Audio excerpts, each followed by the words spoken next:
I'd like to begin this episode by thanking some people who bear a shocking resemblance to Will's buddy Brian Porkins, Stoned Skeleton, and Jim K. These are all people who have gone to patreon.com/Duckfeed.tv and kicked us some money and gotten cool stuff in return, like premium episodes of this show, whole other shows. It's a lot. It's a lot. You can be like them and go to patreon.com/Duckfeed.tv. Thank you.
My name is Gary Butterfield. My name is Cole Ross. You're listening to Watch Out for Fireballs. It is a Games Club podcast. And this week we are talking about Citizen Sleeper, which is a role-playing game developed by Jump Over the Age and published by Fellow Traveler for PC and contemporary consoles in 2022. Yeah, Citizen Sleepy. Yeah. Yeah, this is a Cole pick. Yeah. This was on my radar Mhm. as a notable 2022 game I didn't get to play. Now my excuse to not play anything is that we'll do it for the show someday, and it's always true. It's great.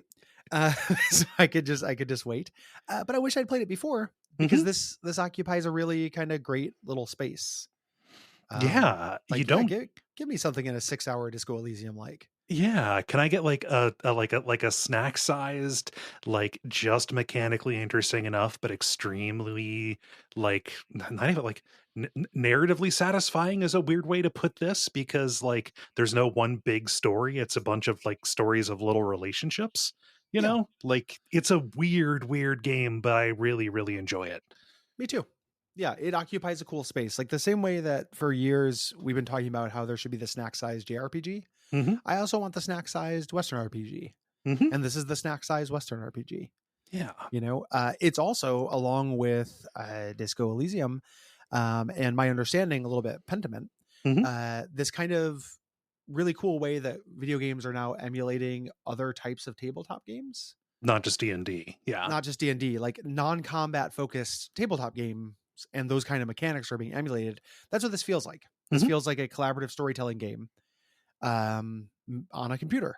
The same thing that like Baldur's Gate was for Forgotten Realms adventuring. This feels like an attempt. It's not a specific system. It's a specific system, but it feels like it could just be out of a modern Friends at the Table style storytelling game. Yeah. To me. Real neat. In this game, you play as the Sleeper. Nobody refers to you by name. You are a sleeper. Yes. The Sleeper is very different. That's a Warcraft. Yeah, that is also that is also an EverQuest thing. Yes, you play as a Sleeper.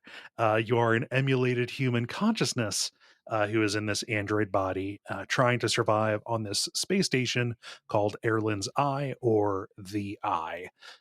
You are in this body because of financial reasons. You had to kind of put yourself into indentured servitude, but you escaped, and you have kind of accidentally arrived at this space station that is post-revolution. Yes. Yeah. Explicitly political kind of scenario here, very cyberpunk, all those things. One thing that it does in the narrative that it avoids that I'm really happy about is this is not a can a robot be human game. I'm a little sick of that. Yep. I don't think it's that interesting anymore. But this is more Soma. Yes. This is much more about the nature of consciousness, and that's an angle on, robotic bodies that works for me Yes. quite a bit. Mhm. As we mentioned, it plays like a tabletop game down to rolling d6s. You use dice allocation to kind of determine your success and failure, and as a resource in order Yes. to resolve these very short stories with one overarching goal, but that goal can be different, depending on your path. Here. Right. You have a class. You start by selecting your class out of 3 options, which gives you your starting stats and a perk. This doesn't have very much effect. These are this starts, affects the early game and vaguely defines what you can do. Because this is so short and you have the power curve, you eventually end up mastering like basically everything. Yeah. You're not really having exclusive choices in terms of skills by the end of the game. Yeah.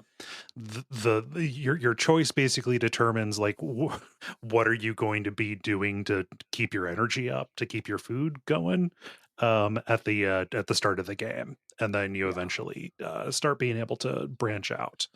You have stats. It's not worth naming them all, but there are 5 of them, and you upgrade them with basically experience points that you get by doing these little mini quests called drives. Is what these are.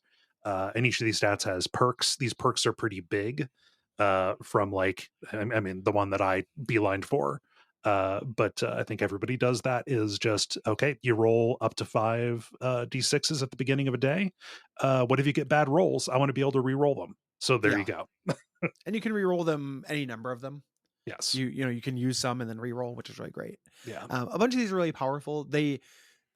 Power is kind of a weird illusion in this game. Yeah. Like the mechanics of this are important, but they are also doing a little bit of sleight of hand, Yeah. in terms of how they feel. But I think that that's really successful. Like we'll talk about that a little bit later. But I think that's a cool thing that I want more narrative games to do. Yes. Even if they're tricking me, I'd prefer they make an attempt to trick me rather than give me a novel I can read in any order. You know. So your stats that you have modify your dice rolls. They can either be -1 or up to +2. We'll talk about that. There are advantages to high and low dice rolls. Hmm. Yeah. Um, Weirdly, this game is a really, really great one more turn Yep. game. It's kind of got that civilization, like I would like to just play one more round, Hmm. please, feeling. Because you go in these days. They're called cycles because you're in space and it's the future. It's not called money. It's called digicreds. It's that kind of thing. It's called cryo. It's cryo in this. Gross. I kept reading it as crypto. Yes. And each morning you roll between 1 and 5 dice, and that determines the number of actions you can do and the result of those. Hmm. Yeah, and the number of your dice is determined by your condition. So this gets into, your meters and kind of the tug of war that is happening between them and the possibility for like a failure cascade early on that eventually evens out. So your condition is like your body's health. This is your HP or what have you. It decays every day, and if you fail at dangerous tasks, that can cause some damage to you as well. But if you're at 80% health, suddenly you can only roll 4 80% dice. dice. Yes. Yeah. Down there. And that makes as a big deal. Like Hmm. the number of moves you get, move economy is the most important thing Yeah. of this. You A lot of the early and mid game is consumed by trying to get this medicine called a stabilizer, which will refill your energy. Yeah. It's rare. You have to do things for it, sometimes multi-day long quests Hmm. to get it. Yeah. Conditions also linked to your energy. This is like a hunger meter.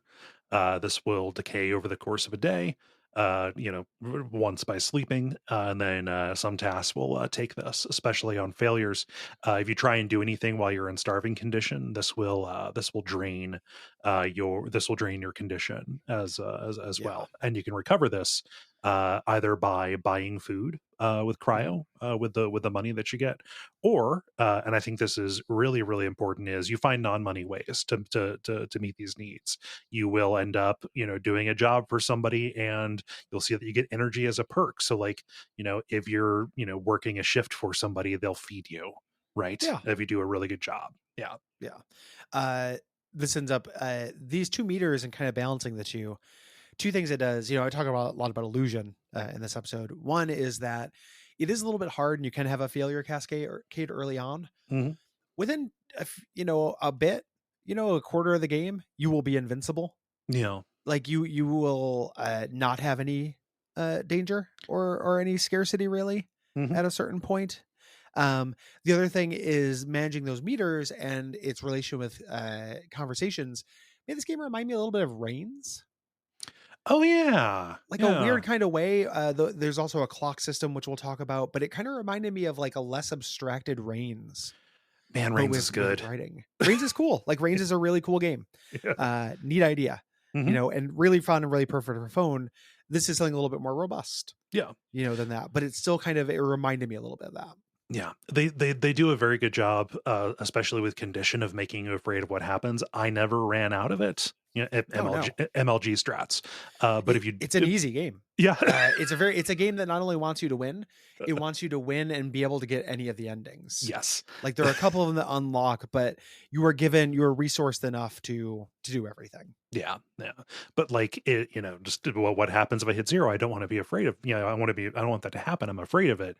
If you do, like, there's an event that happens and you wake up, but it basically just like delevels you. Mm, So it'll take away, one of your stats. It will, take it down by a notch. So you have to do another drive to reinvest it. It's a bad thing, especially if you're going to rely on whichever one it took. But yeah, it is not you can dying. recover from it. Yeah. Yeah, you rebuild. Like it is a game that wants you to win. Hmm. It wants to give you the illusion that you can lose to Yes. make winning feel meaningful. Hmm. Yeah. So you explore the station. This is played like on a big town map. You're kind of mousing around the rim of the eye here, going into locations, and when you're zoomed in on a location, it'll give you kind of the handful of actions that you can choose to take there. Yes, those actions tend to be associated with a die. There are Hmm. some that are just purely mercantile, like you can buy things or sell things, but there's a little slot and you stick one of your dice there. Yeah. There, and it goes 1 through 6. These are regular human dice, even though they're kind of sci-fi pips, but in real life they're human dice. The number of pips on the die determines your chances, and the chances are broken down into 3 categories: positive, neutral, or negative. Yeah. So the value of the die is then modified by your skill, and then yeah, you get your odds. It lays out your odds before you do it. Hmm. Again, similar to a Disco Elysium. The actions can either be safe, risky, or dangerous, and this basically corresponds to what consequences if you get a negative outcome. Right. So if it's dangerous, it can affect your condition. If it's risky, it can affect your energy. Hmm. And if it's safe, it will not hurt you, but you might not get a benefit from Right. it. Right. And like a positive outcome can be like a really good benefit. So if you were working toward a particular goal at a place, you'll get more progress towards it. Yes. Yeah. It's important that the majority of the actions you're going to take are repeatable. There are some that are critical that you can only do, once, or they're attached to a clock that has a particular number of times. Those are the ones where like the outcome really matters. Again, I'm not sure that there is an outcome in this that will result in a game over. It just closes off certain avenues. So you Yeah. can like let somebody down, but it won't be the end of the world for you. Yeah. Yeah. You can close off endings, I think, is the worst thing that can happen. And it's similar to a modern CRPG kind of philosophy. There are safety endings. Yes. There are endings you can always get. Hmm. Another major mechanic on this are clocks. This is something I first saw on tabletop, first saw in Blades in the Dark. Hmm. The idea is a location or a situation will have a ticking clock. This will either go like ratchet up 1 notch every day, or you fill it up with actions. Hmm. So you're doing an action, and it's like fix the drive shaft. A great success will throw 2 pips on the clock. A neutral one will throw 1 on there, and a negative one will not add to it. Yeah. And you have to get 8 pips on the clock to Yeah. fill up that meter and successfully complete the drive shaft or what have you. Hmm. This allows there to be time pressure on things, Hmm. which is really good. It gives you, since this is kind of a life sim, like there are life sim elements, can give you a routine. Like you get up and you check and see if, the new frigate has come in. Hmm. So you can work salvage or buy a device from it, things Yeah. like that. Yeah. And all of this works together to, establish your routine. Like you said, you do have your priorities, and these are going to be governed by your meters, the resources that you have, the deadlines that are in play. And then you have to go around and allocate your best dice for the ones that matter the most. And maybe, you're going to use your best dice in places where you don't have the stats to make up for it. Like a thing about getting a stat fully leveled up is it gives you a +2. Suddenly that makes, twos and threes that you roll other which would otherwise be these just kind of miserable, they don't fit anywhere. We'll tell you what you Yeah. do with the low dies. It makes those viable. And a thing that I have heard in people talking about this and read about this is like, this is actually like a real, this is, and I kind of felt this too. It's a really good kind of emulation of like disability, or even just down to like energy and volition, right? Yeah. Yeah. I think that it really is, other than the fact that you can use low dice. Hmm. It's like it's a metaphor that gets 80% there, like Yes. perfectly. Like, you wake up and it's like, I have this much stuff I'm capable of doing. And Hmm. this can be disability. It can also just be humanity, right? Like Yeah. this is, Yeah. I think this is a fairly universal thing. I'm not trying to take anything away from Hmm. people who are disabled, but like I felt this, Yeah.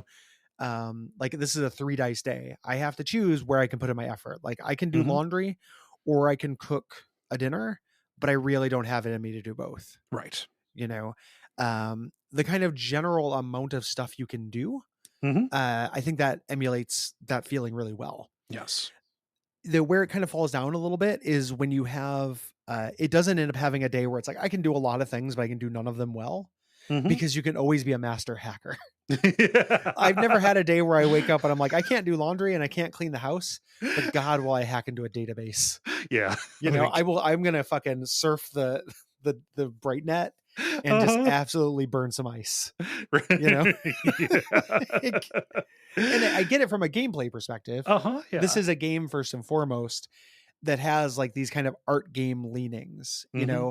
Again, illusion is the watchword. Like it's trying to No. make you feel, really have the player be in the same situation the character is, in the sense of desperation. Yeah. It is largely an illusion. It is Yes. largely just, they want you to just to read the story and get through it. But they want you to kind of feel like you might get that. Hmm. And that's why I feel like this. Like if you could not use your low dice at all, it Yeah. would emulate the feeling a little bit more, and it'd be a little bit more like, cart life or something. Yeah, they didn't go full cart life on it, and just like, Yeah. all right, well, you've got these ones, you have to decide, which is also something you have to do. Like, this is stuff that needs done. You have to decide what suboptimal outcomes am I gonna Well, not even go for? suboptimal. Like what, Yeah. hack optimal outcomes. Like you go and hack stuff and it's always useful. Oh no, no. I mean, just I'm talking about if they were to force this to be a Oh yeah. to be a cart life thing. Like, shit, man, you got to do this stuff, and like you're gonna make You're this. going to fail at You're it. yeah, you're gonna fail. Yeah. Like it's You, just you like choose between a chance at eating, or a chance of losing some condition. yeah. Like really, really tough choices. This game does not do that. It just kind Right. of wants you to think that it might, Hmm. like it's a threat. Yeah. It's three kids in a trench coat for that kind of stuff. Yeah. Yeah. Which again, it's not a problem with the game. I think that it No, like no. sells it really well. And I would rather, I didn't want to be frustrated No. playing this, and it felt at odds with what it was trying to get across. Like we'll talk about this Mhm. when we talk about the writing and stuff. This is maybe like 10% a little cloying to Mhm. me, like a little hope punk Yeah. here, but it wouldn't, that if I accept that as their goal, having it be a little harsher and being a little bit like, fuck you, deal with it, Mhm. wouldn't work with their theming. Right. Like we're all not going to make it in the capitalist future relying on each other and mutual aid, if that's true. Right. So it kind of has to gild a lily a little bit. Little bit, yeah. Yeah. Yeah. You're given no goal except to survive. Really nothing you got to do. And credits are gonna only roll after you have satisfied some of the major quest lines associated with important people. It's basically like 3 different people you can kind of like align yourself with, but they're not mutually exclusive. And each of those has 2 different outcomes possible. Yes. And some of them will let you keep playing. There are options where you end up remaining on the station, and I like that. I, more so than a lot of other games, feel like there is a lot of consonance between like I, I don't know. You want to feel like getting off like the most dramatic change is going to be the best ending on this, but like over the course of struggling and meeting these people, kind of my realization was every time I thought, okay, this is going to be a big change for the good that involves leaving, and ends up being no, there's a home here, there's a community. And I don't need to stop. I don't need to get into a condition where I can't play anymore for it to be an ending. My ending can just be, and then I decided to have the status quo because I fell in with these people. Yeah, it's like its own ending. Yeah. It's like a secret bonus ending. Yeah. I think that like there'd be really no way you'd have to radically restructure the game in ways I can't suggest. Yeah. But part of me wishes this was a thing where instead of being encouraged to do everything, Mm-hmm. like the fact that you can stay on the station and then just fulfill everyone's dreams Right. kind of turns you a little bit into like an Oblivion character. Like you're Yeah. not focusing, you're just this benevolent saintly Green Mile character who's going to go around and just fix things for everyone. Like I'm the main character, I'm going to fix everyone's problems. and that steps back from the theme just a little bit, which is was supposed to be, hey, we're all supposed to rely on each other, or can we rely on this consciousness in its inbox? Yeah, luckily this guy showed up to solve every single problem on the space station. Like Yeah. I kind of wish, again, there are minor little like what ifs that I feel about this game. I really liked it. I don't want to, after really liking the Hades episode and tons of people being like, you hated that fucking game. Yeah, I like Hades. I just didn't, but I like this a lot. But there are things that I would make it more my shit. And one of them is being a little bit harsher with that stuff. Like I got a couple of the endings, but eventually I was like, to be true to myself, I'm just going to choose. This is my guy's story. Yeah. I don't want to play a story about a messiah. I want to play a story about a guy who helps in a specific way. Yes. And my ending was one that was benevolent and was good for the community. And I ended up feeling very satisfied with that. And I was like, well, I can go back and just do all the other stuff just for completionism's sake, but I don't want to. Yeah. I that feels bad to me. I'd rather just have my story. I just there's one of them that I just cut bait on. Like I knew it was going to lead to an ending, and I was like, you know what, seems like you don't need me to help you with this. Yeah. So. Yeah, it's again, it's all part of that illusion. Yes. Yeah. In a really good way.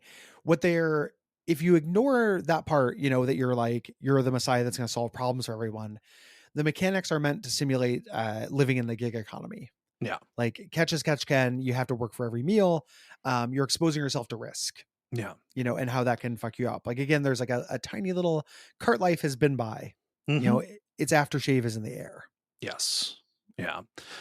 And this is backed up by this world, and the world building and character building and story, where you're going and finding these connections in the community of, similarly precarious people, and then just, taking care of each other's needs. You're doing stuff for them because, yeah, they can provide something for you. But over the course of these quests, you end up like, oh, yeah, we like each other. Sometimes there's some where it's like, all right, later. Yeah, there's some douchebags. Yeah. It'd be weird if there are no douchebags on the station. Yes. The developer talked about this specifically. Yeah. Gareth Damian Martin said, biggest offense against these unsympathetic systems, as I found, is grassroots mutualism. While we can't decide the value of what we earn or the rights we deserve, we can always try to show up for one another when we're needed, when the people around us roll snake eyes. The intimacy of mutual support is essentially how everyone survives this world. Yes. When people around you roll snake eyes, they are hacking into Renraku. Actually, so but like it's weird because when I talk about this being a little cloying to me, I agree with that 100% in the real world. Yes. Like that's my philosophy. I love mutual aid. That's what I want from life. It just ends up like I had this weird nagging feeling about this game, and I don't know how. I haven't talked to a lot of people about this, so I don't know if this is at all weird to anyone, where I just felt it was a little too hopeful. Like everything basically works out because a messiah came and did everything for everyone. And Yeah. I didn't want it to be grimdark, and I didn't want it to show like mutual aid is fake. You know, there's like it is. there's no such thing as pure altruism. Yeah, Well, no, nobody's saying there's such a thing as pure altruism. You I wasn't douche. looking for someone to knock that down a peg, but I couldn't help but compare it with Disco Elysium, because this is the first of like what I would consider kind of like a Disco Elysium, like, Yeah. light mechanics on top of a narrative game where the Hmm. mechanics, matter to a degree. And like it ends up feeling to me like it is not as deep a story, and not Hmm. deep. When I say deep, I don't mean like heady. I Yeah. mean deep as in it gets to the depths of humanity as much. Everyone in Yeah. this game is a sympathetic actor who, with the right support, except for like a couple very outright villains, Hmm. but with the right support is worthy of your sympathy. And with your help, they will break good. Yeah. You will break through. Every single person is a pretty woman. Like everyone is, I mean, there's nothing wrong with sex workers. I'm just trying to Yeah. think of like, and a heart of gold. Yeah. Every single one of them is a gruff exterior, They're but really they're good people yeah. deep down. This isn't a game that's going to swing a kuno at you in the first half hour. Yeah, who is also like not a bad guy, but is complicated. Yep.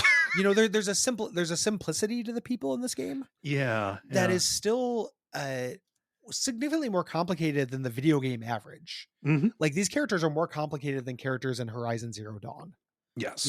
but they're not so complicated as to feel novelistic and real to me. Yeah, it's so I can think of three games that we have done that very specifically touch on this kind of concept of anarchism, Hmm. to a degree.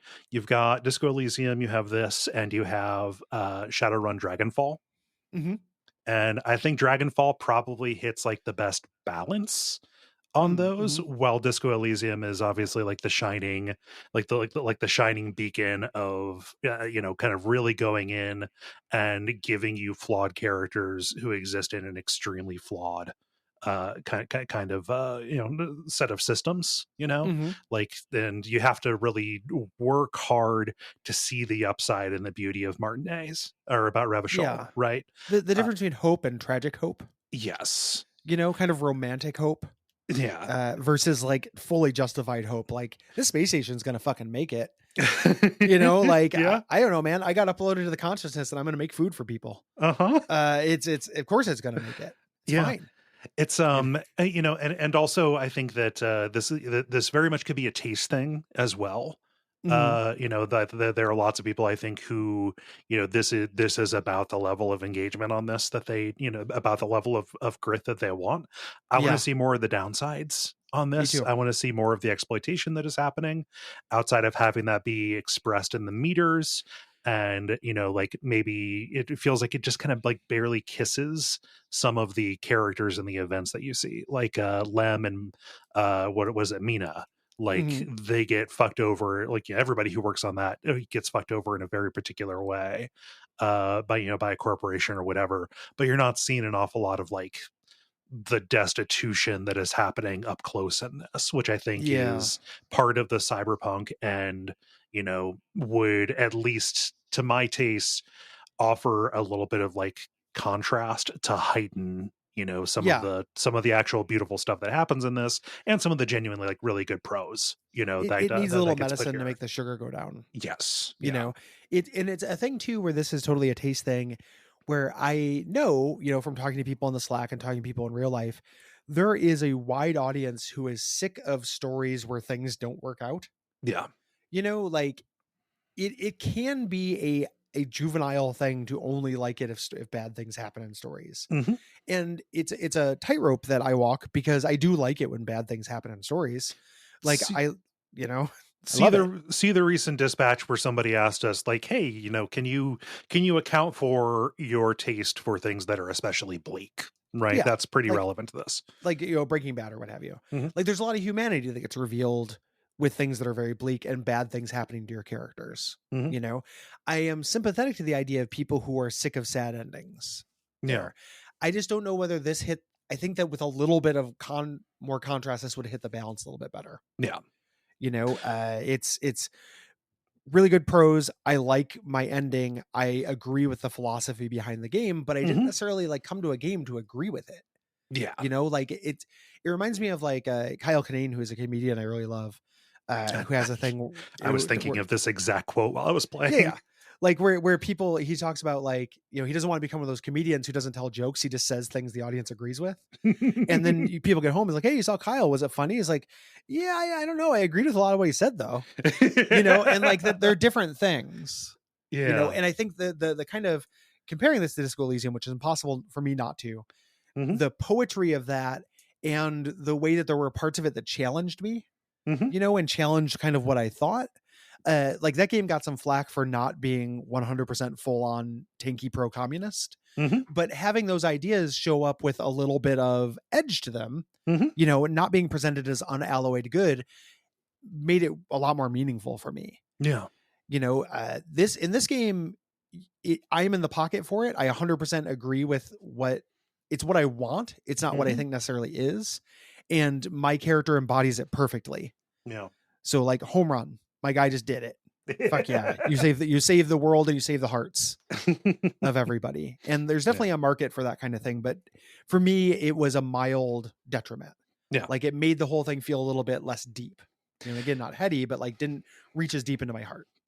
There are moments in this, where it's, goosebumps on the goosebumps on the forearms, right? Yeah. Just very poignant, very well expressed, kind of, prose, concepts here. Very good.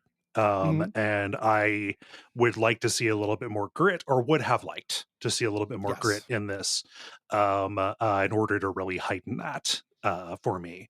Mixture's just, off, while having me still, really enjoy the time that I spent with this. Yeah. It's the difference between something that is an absolute paradigm changing game and Hmm. something I think is like, oh man, give me more of this. Yeah. Like this is, you know, this is really good. I'd like there to be more of these. Hmm. You know, it doesn't redefine what I think about games like a Dark Souls or a Disco Elysium, but it is something that I'm very welcoming of more, Yes. you know. Yeah. Um, artistically, this is really nice. There are Hmm. character portraits that are done in this like cute, kind of bordering on 80s space anime Yeah. Yeah. way, a little like Macrossy Hmm. characters. They look great. They're real puffy. Yeah. You know, everybody's kind of got like chubby chibi. It does do the anime thing where the oldest looking character in the game does look like a 35-year-old with a wig. Like the villain guy who's supposed to be this like old Yeah. evil man. He Yeah. just looks like a. I know eventually there are a couple of actual old people, but there's a very funny anime Yeah. old man in this. Yeah. I mean, it's to the point where, like, wait a minute, he was around for the revolution. Shouldn't he be dead? And they Yeah. say, oh, and it's like, oh, you really aren't aware of like what the rich have at their disposal, right? Yeah. Which I is which like, is which is true and everything, but it also doesn't change the fact that like the single father you do a lot of quests for does look like he's maybe 16. Uh, oh gosh, yeah. But those portraits were done by William Singelin. The music in this is great. I fucking love mhm. this. This is going to be everyday listen. Every day is probably putting it too much, but it's going into the collection of ambient game music that I listen to. Really spacey, contemplative. There are some real good melodies in this. This Mhm. was composed by Amos Roddy. Yep. Well done. The main designer of this is Gareth Damian Martin. Uses non-binary pronouns. They began development after they had finished their first game, In Other Waters. Yeah, I'm interested in checking that out. After having played this, I had never heard of In Other Waters. Yeah, same. Yeah. And interested in what they do next. Yeah. They had gotten into playing tabletop games like Blades in the Dark, and listening to actual play podcasts while they were developing that game.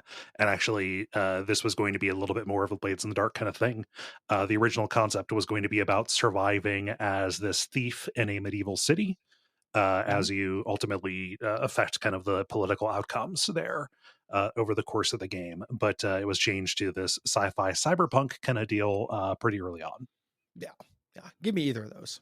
Yeah. Yeah. The main subject matter, you know, inspiration, as we mentioned before, was Martin's experience living on the margins of capitalism as a non-binary person, working in the city as a gig worker. Hmm.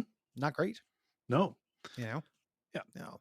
And that informed kind of the systems here. that they tried to set up. It's a little bit frustrating, probably isn't the right word, just because the big draw on this is the story. So like a lot of the interviews end up being about the writing and the concept and stuff. I wanted to read more about like the system design, right? Like Mhm. what were you trying to model in this? What experiences like specifically went into here? What were some versions that didn't work? But what I did get, kind of the most mechanically focused interview that I saw, was Martin talking about it's like, okay, create this kind of minimum viable product to get the stories out there, Mhm. and make it expandable. Like this is a game that is getting story upgrades, or story updates as it goes, like additional content. Those have not all released as of the time that we're talking about this, so we're only hitting the main game. But like I totally see this as an expandable, kind of rule set or setting that can get more, splat books as it Yeah, goes. yeah, yeah. Yeah, it's the idea behind those DLC is to expand the system and all of this lore. Yeah. I imagine they're sitting on a big lore bible for Yes. this whole, tabletop setting.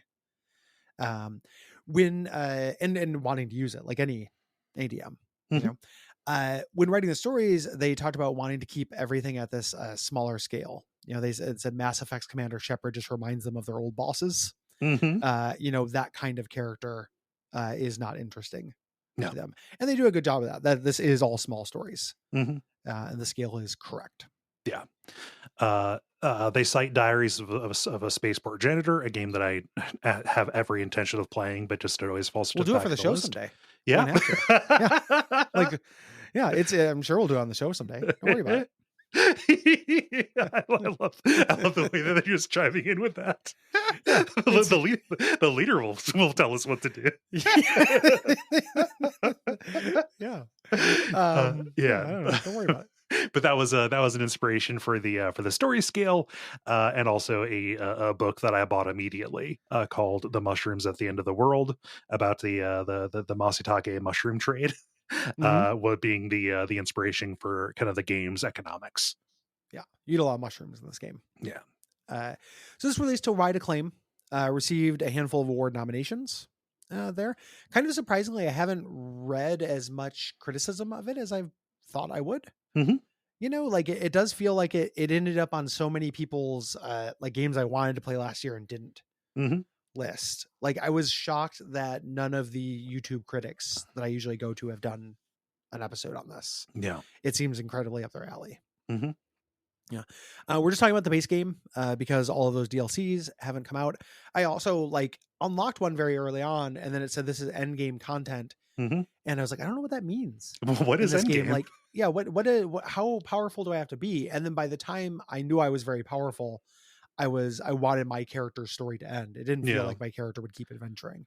Yeah, the So one that I I saw yeah. was specifically about taking care of refugees who had Yes. arrived, which is like neat. Like that is a wrench that can be thrown into a system like this. Yeah. I just didn't pursue it for similar reasons. The beginning of that quest, which I did do, began with filling up like a bunch of meters with resources. Yeah. So I'm sure, I trust the writing on this game enough to know that that's not all it's going to be. Hmm. It didn't start with a great foot forward though. Yeah. It just seemed like it's the end of the game. We know that we turned you into the god of money at the end of this game. So Hmm. you have unlimited resources. We just need you to have a place to sink them. Yeah. And refugees are a fine place to sink them, but it felt a little cart and horse Hmm. to me at the time, and it didn't keep me moving forward. I'll probably revisit this whole game Hmm. when all of them are released. That's a And benefit of yeah, this being so brief. yeah, it won't take too long, especially now they have my feet under me, and there were endings I didn't get. Hmm. So I would pursue avenues and ignore ones I did. Yeah. Just like I know what happens down this spoke. Hmm. I don't need to do it. Yeah. I will leave that vending machine locked up. Yeah, that person, this person can fend for themselves. They don't need to have a weird saintly robot come through and do every single thing for them. Like, run your own goddamn bar. Like, you figure it out. Yeah. So I'm gonna play through as a little bit more of a real me kind of guy. just trying. I listen. I'm self-centered. I only want to help refugees, so that's all I'm gonna do. I'm so self-centered. I'm not gonna help you with your restaurant startup. It's just refugees, baby. Oh man. Note on the structure for this. We're gonna do like the opening and getting on your feet section kind of linearly, but eventually, we're gonna get into talking about whole quest lines at once. You're gonna be kind of going around the buffet and working on these working on these chafing dishes. Yeah, bit by bit. Bit by bit. You're not gonna play the game the way we're gonna talk about it. No, you can't. You can't really. Yeah. Yeah. Let's get into it.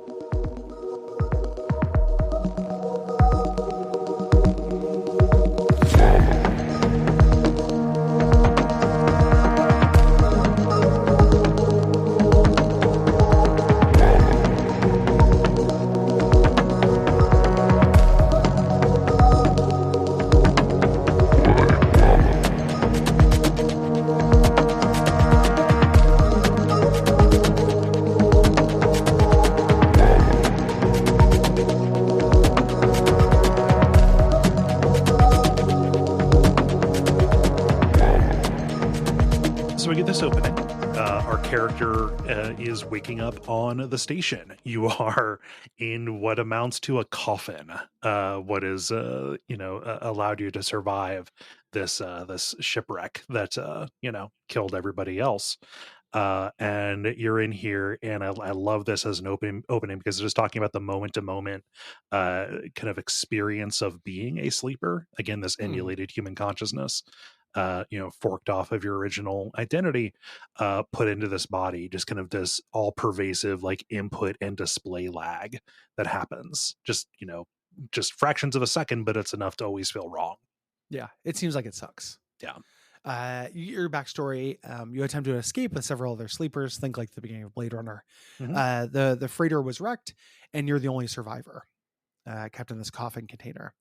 The person who salvaged you was this guy named Dragos. Wakes you up, recognizes you for what you are immediately, and warns you about the space station. This is very inhospitable. Listen, if you want to stay in this empty cargo container nearby, I'll turn the other cheek. I'll look away. And he offers you work. Mm-hmm. Hey, do you want to help me process scrap from these derelict vessels? I buy, scuttled ships and tear them apart. I'm a hard space shipbreaker. Yeah. Yes. As opposed to a soft space. I have more soft skills shipbreaker on my resume. I just Sherlock and Watson will never date. That's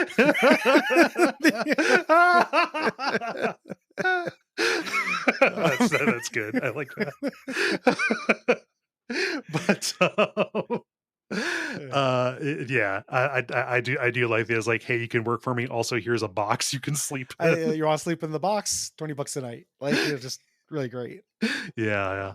And he also mentions, hey, there's this doctor on the station who may know how to fix your damaged body.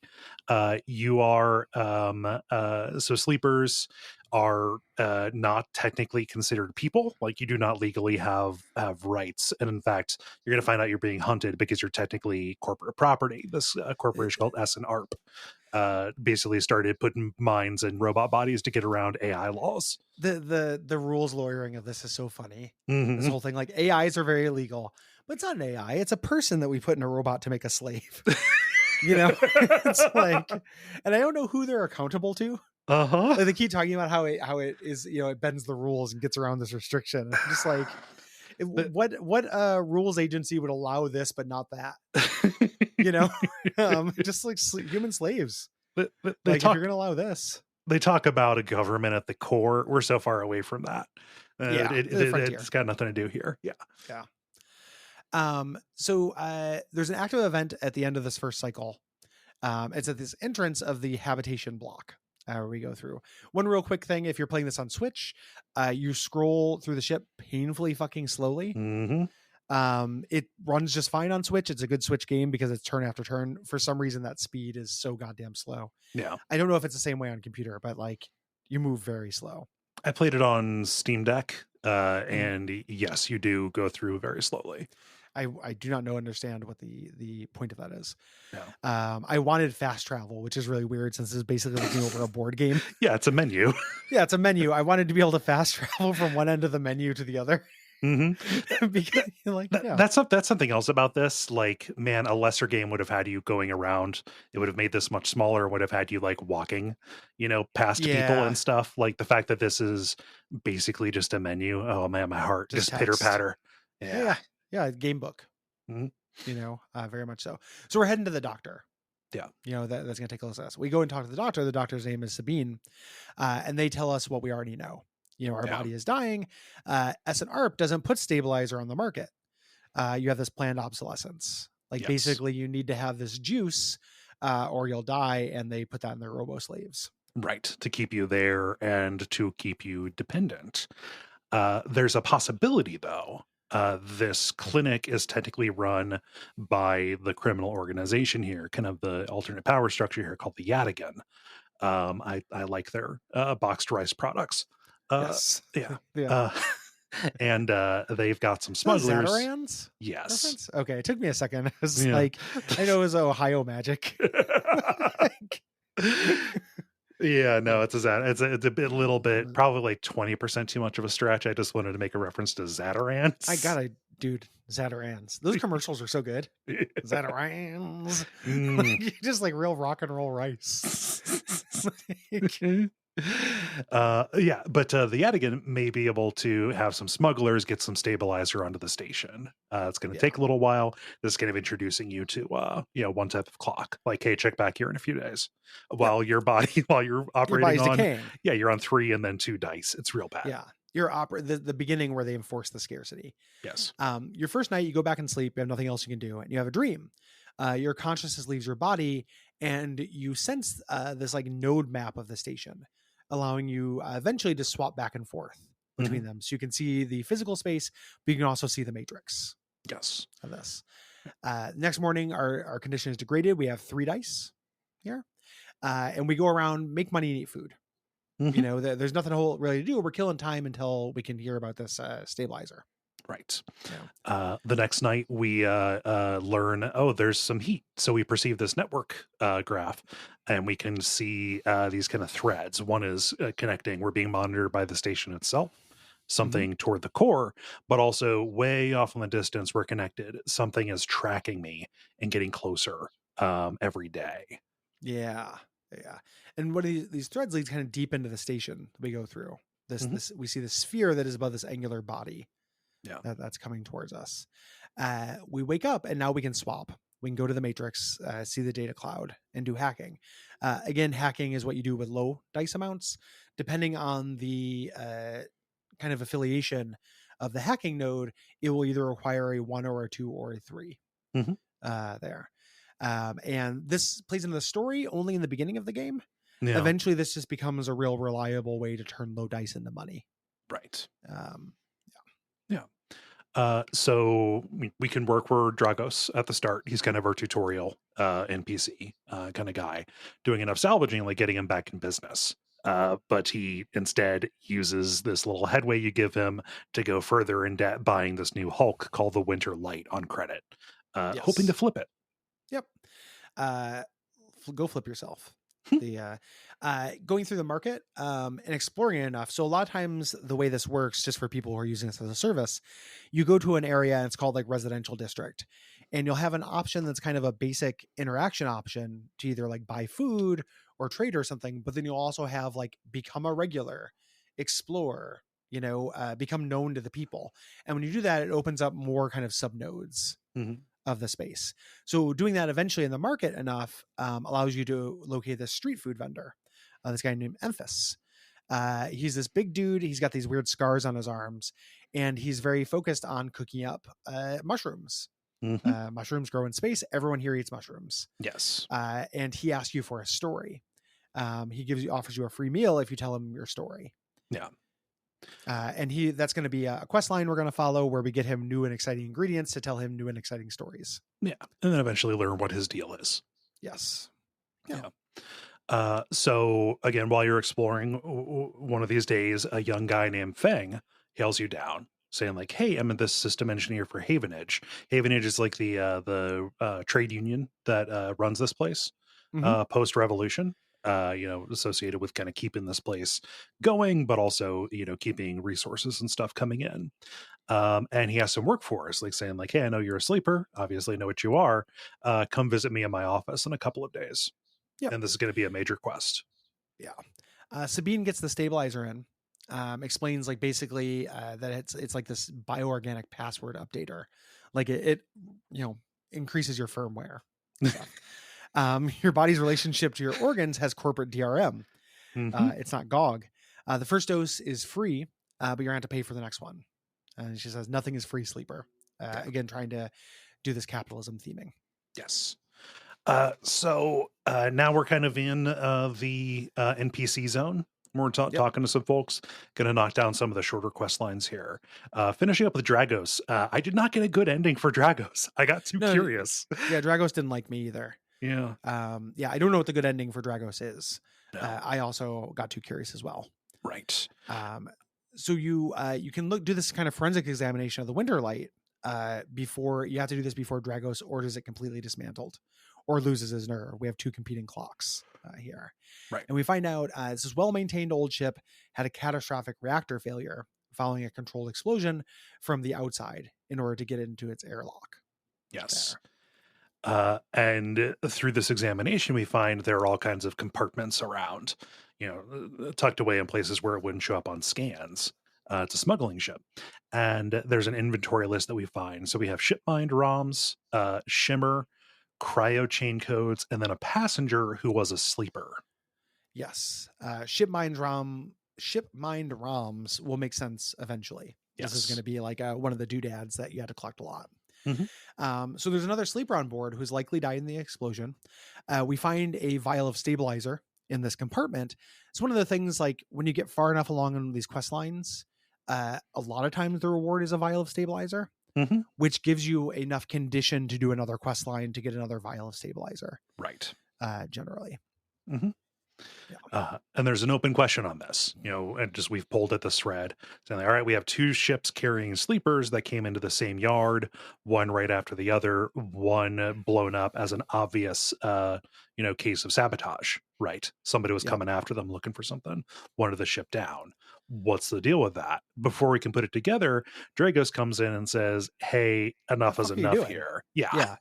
You're supposed to be tearing this thing up, and you have the option, like when you're doing it, like you can do forensic stuff or just dismantle. Like you can just do the job Dragos hired you to do if you want. This is you farting off at work. You're checking Twitter, and he catches you checking work Twitter, and is like, listen, you say like, hey, where do we get these ships from? There was a sleeper there. I have some sleeper solidarity. There's a mystery here. Yeah. And he basically says, we don't care. Like we cut the ships apart. That's what we do. They're part something I don't want to know. Like this doesn't matter. Yeah. And he basically fires you. Yeah. Like, listen, I don't hate you, but you can't work here anymore. I'm not going to take your container away. Like you can still sleep in the box if you want to, but don't talk to me. Yeah. And like, I would love it if he just sealed the box up out of spite, just welded it.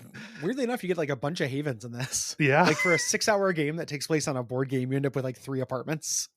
It's very funny. But yeah, at this point I was very grateful because I still wanted my container. Right. Yeah. One of the places we can go early on. So the station is kind of segmented off. There are gates where you have to pay to go forward. You're not going to have a lot of money at the start to kind of open those up, pay the people that you need. And one of the places where you can go and do stuff. Man, that reminds me real quick. Can we do a quick segment of TV tropes said it worst? Sure. There's a section I was refreshing my memory because I beat this before my wedding, before my honeymoon. I was trying to get ahead so I didn't have to work on my trip. And I was refreshing my memory reading the TV tropes. And one of the things they were talking about how this game fails to tell its anti-capitalism message because you can't play it without spending money to get to those new locations. And you criticize society, yet you live in it. Strange. It was an absolutely straight example of that. I saw that too, and I was like, Jesus. Every once in a while, like that website, man, it gives and but it takes. It takes and it takes and it takes. It is not free. It does not charge you money. It's not, but it's not free. You will pay a cost. You're just like, fuck, man. Like, surely you've seen why this is dumb. Thanks, Ben. Yeah. Thanks, Yeah. Ben. Yeah. Thank you, Mr. Funny. Shapiro. Yeah. Who are they going to sell him to? Aquaman? Yeah, it was very funny. Oh, and I was like, God. okay, there's money in it, so it's not anti-capitalist. I got you. Anywho, so right now we're stuck on the first kind of strut. Here. Yes. And we go to the bar. And the first time we go there, a bigot, I don't trust a man what's made out of gas, and throws a glass at you because you're a robot boy. And the owner, Tala, kicks him out, kicks his friends out, helps you clean your wound. She is saintly. Yes. And she offers you work as a bartender. Mm-hmm. Yeah. Yeah. And, it kind of dangles the possibility of room and board later on. That never happens, but this does end up being a great way to feed yourself eventually, if you get all this through. But also, this is a way that you're going to earn money if you specialize in the engage skill. So basically anything that involves like directly relating to people or like taking risks. That is what this job kind of entails, doing these bartender shifts, working for folks. Like the more engaging you are, the better tips you get.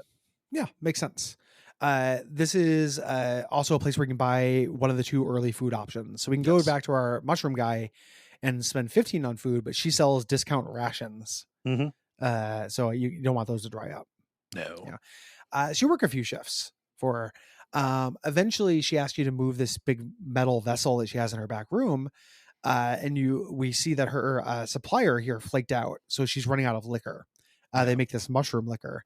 So she's going to start a distillery to make liquor, DIY. Mm-hmm. So you get to work. You can go in and cut up this vessel to eventually craft the distilling equipment that you need. And then, to get your own kind of local supply, you've got to go and get some spores of the basic mushroom, the girole, in order to make the mushroom liquor to grow those. You're going to have to cross the gap and get over to the Greenway. We'll talk about that. Big like jungle on the other side of the station. Yeah. The liquor is ready after a few cycles. When you drink it, it tastes really bad, but then you add a little water and apparently it's very good. Yeah. This is where you get to do role playing. You can be very supportive of Tala, or you can kind of give her shit. I did not feel like a playful giving her shit relationship was earned or set up. No. It's real weird. Like she's introduced by saving you from racist who throw a bottle at you and literally bandaging your Christ-like figure wounds as you come to save the station. And then you can be like, well, not bad for a first attempt. I've drank worse in a, Sarkoosian cruiser. Like you can do, like, it's not quite that bad, but it just didn't feel right. It was a weird choice, I thought. So we made good liquor. Tala tells you her story. Her father established this place when they came there as refugees. The Overlook wasn't their first choice as a name. They naturalized it. They translated the word for the Overlook from their home world of Battanian. So they became, they changed their names on Ellis Island for the ships to fit in. And she decides to rename it. You can tell her what she thinks. They have their still, and you celebrate. You toast. And then she unveils kind of the gift, saying like, hey, we're proper, we're not just a bar right anymore. We've got a kitchen. She unveils it for you. And here you can take any of your excess mushrooms that you have and cook them up. Yep. You can cook yourself. Fuck you, Evis. This is the major reward at the end of this quest line. And it's huge. It is going to help you. I don't necessarily feel like it's the best decision that you get that invincibility head of steam, where you're the messiah that can do everything in this game. But it does activate my reward parts of my brain, like doing these little quests and jumping through all these hoops. There's a little bit of like, I'm doing everyone's work for them feeling, but you get a major power jump. Like being able to just cook mushrooms, which you can go and readily get, is huge. Yes. Really big. And just part of making this place home, right? Exploring this kind of rotunda area enough allows us to meet this mercenary named Ankika. She's stranded. She asks if you want to earn some money, helping her carry some plating to her dock. Right. And I'm yes man in this game.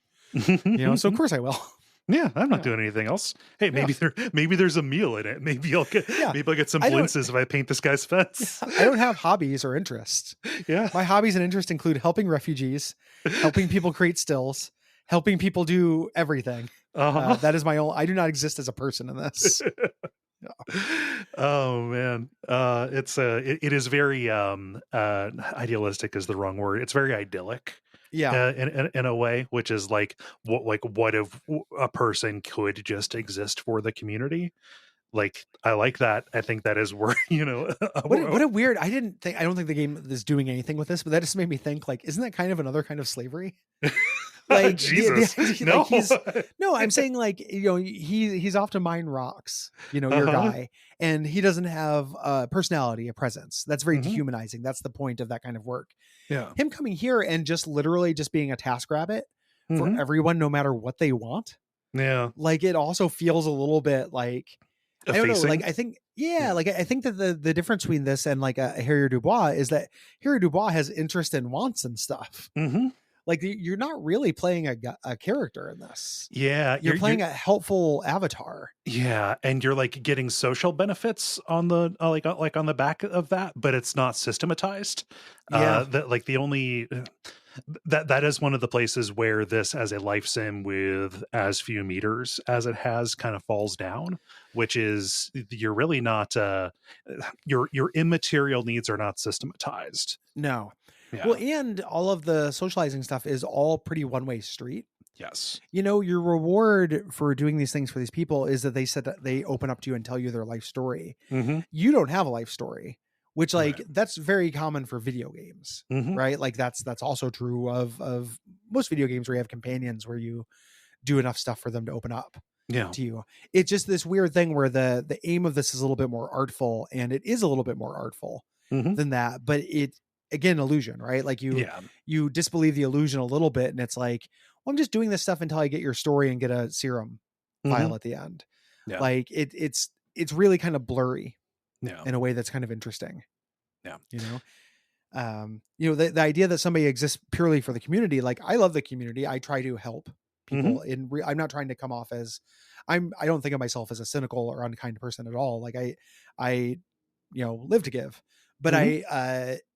I also have my own interest in stuff. Yeah. Yeah. It's important to me that I also exist as a bespoke being in addition to those things. Right. Yeah.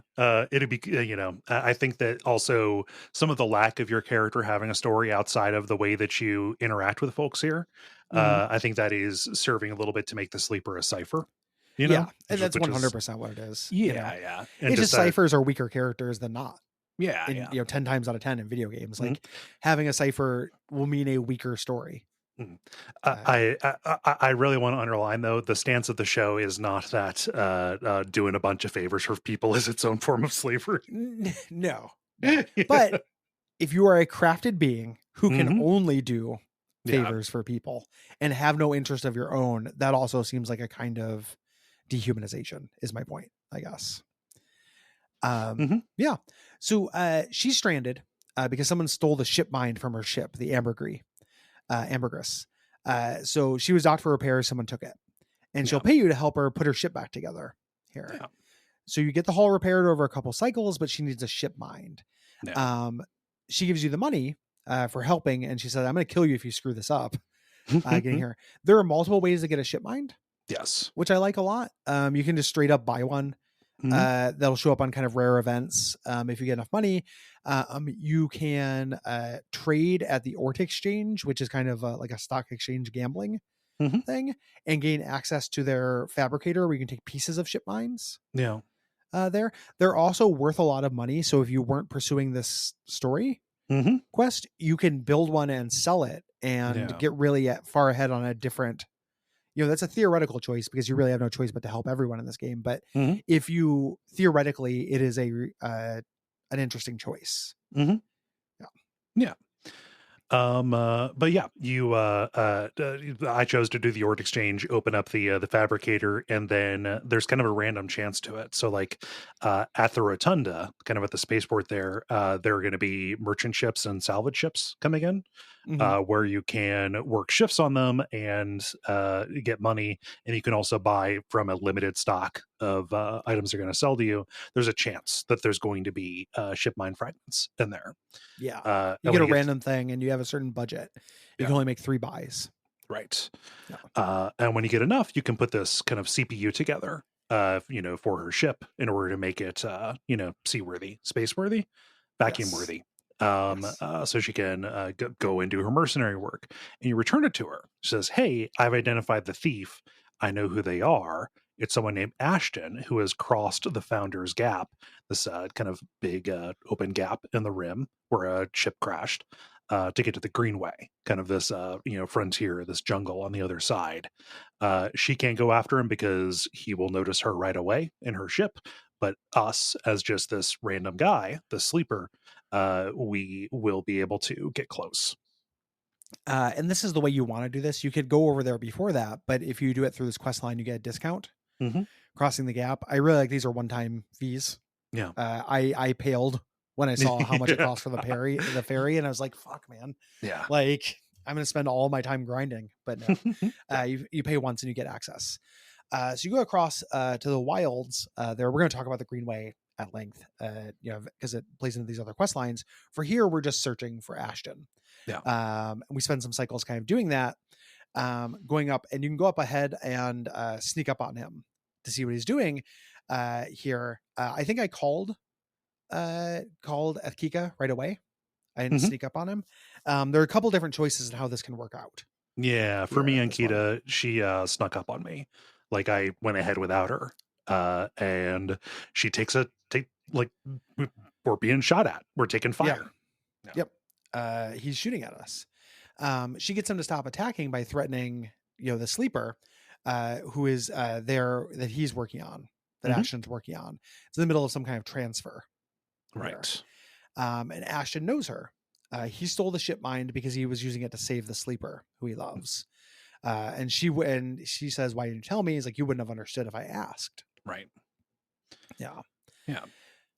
And it looks like Ashen is about to get Ankita to not try for revenge, but he will not listen to her when she's telling him, like, "Hey, stop moving, stop, just you're making me tense."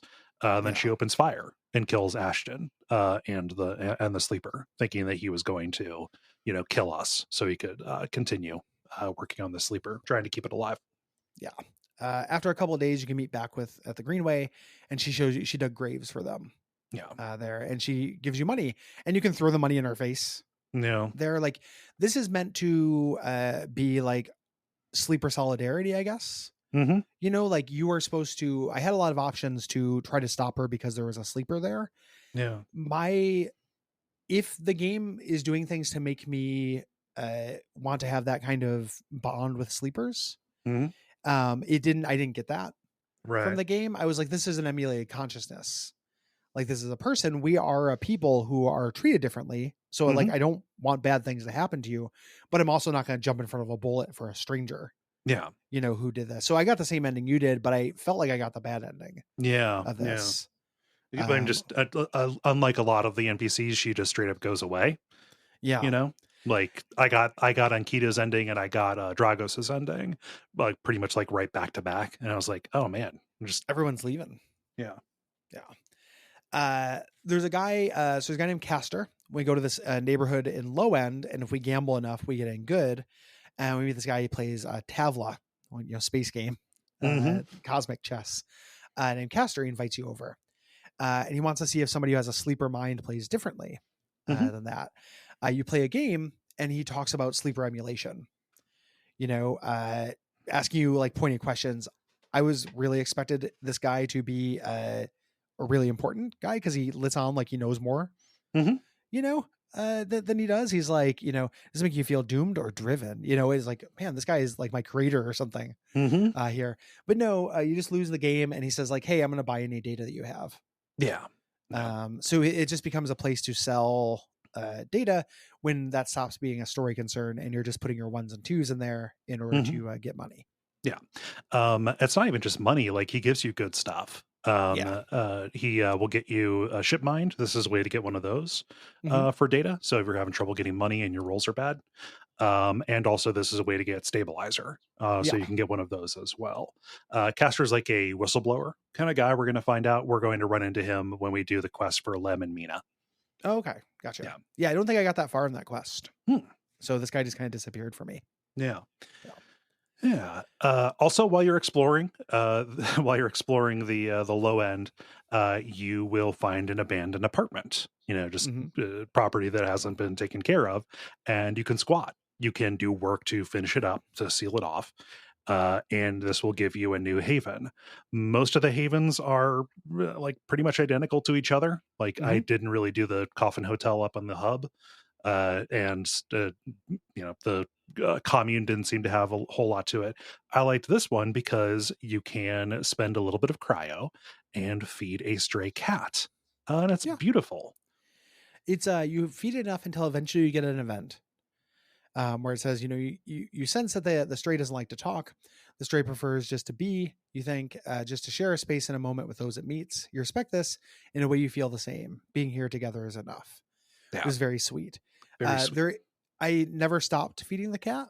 Hmm. And you keep getting a message that's saying, the cat's not going to be grateful or anything. It is a cat after all. And I did have that feeling of like, that's not my experience with cats at all. Yeah. It's those weird things like when people do those, put memes all over Facebook that like you're gone for 10 days and the cat doesn't care, or something like that. I'm like, my cats fucking love me. And if I'm Hmm. gone, they will cry and jump into bed and like purr and roll around on their back. Like, this is not my experience with cats at all. I could have made this stray cat a friend. And I think it's only because sleepers don't have souls that he wasn't able to do it. Like I wasn't able to do it. So the cat could sense. The cat knows. The cat knew that you didn't like you didn't have any interest of your own. The cat never saw you pick up a book, so like the cat was like, "Yeah, this is probably just a food robot." It didn't have anything to interrupt. Yeah, exactly. Yeah. Like you'd have to get out a laptop, and then the cat would get interested. Oh man, I did like that though. Nice. I liked it too. Like, well, there's a good role playing bit here too. Like, I stayed here a lot, largely because I was mad at Draco. Hmm. Like, I was like, "Fuck you, man! Like, I don't need your charity. Like, Hmm. I wanted to find out what's going on. And if you're gonna be morally complicit in this, like, I don't need to stay in your container." Yeah. So Yeah. I prioritized making my own house to get away from that guy for no mechanical reason, just because I was role playing. Yeah, I was role playing like, I'm invested in low end, right? Like Yeah. I was doing stuff with the Yadigan, following that quest line for Sabine, and it Mhm. was like, oh yeah, just like these are my people. This is my neighborhood. I want to stay Got here. got Yeah. friends in low places. Yeah. Yeah.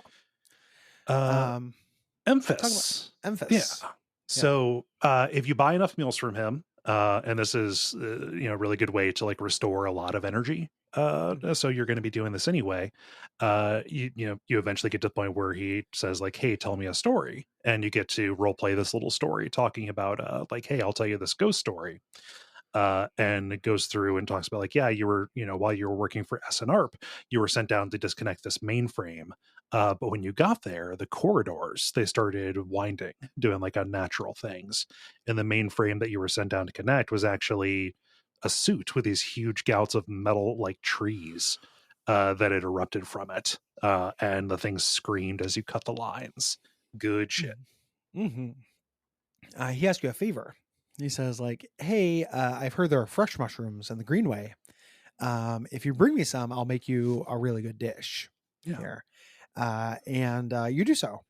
You do this a couple times. You tell him stories, and he does new dishes. Every time you've done this, you get a free meal, Hmm. which is nice. And eventually, he tells you his story. He opens up, like Yeah. he's very quiet, taciturn during Yeah. this. Yeah. We find out what's up with these weird big scars on him. This company named Conway lured him half of his graduating class with this footage of people in these things called bone suits. Hmm. These powered rigs for reclamation. Think the Surge. Yeah.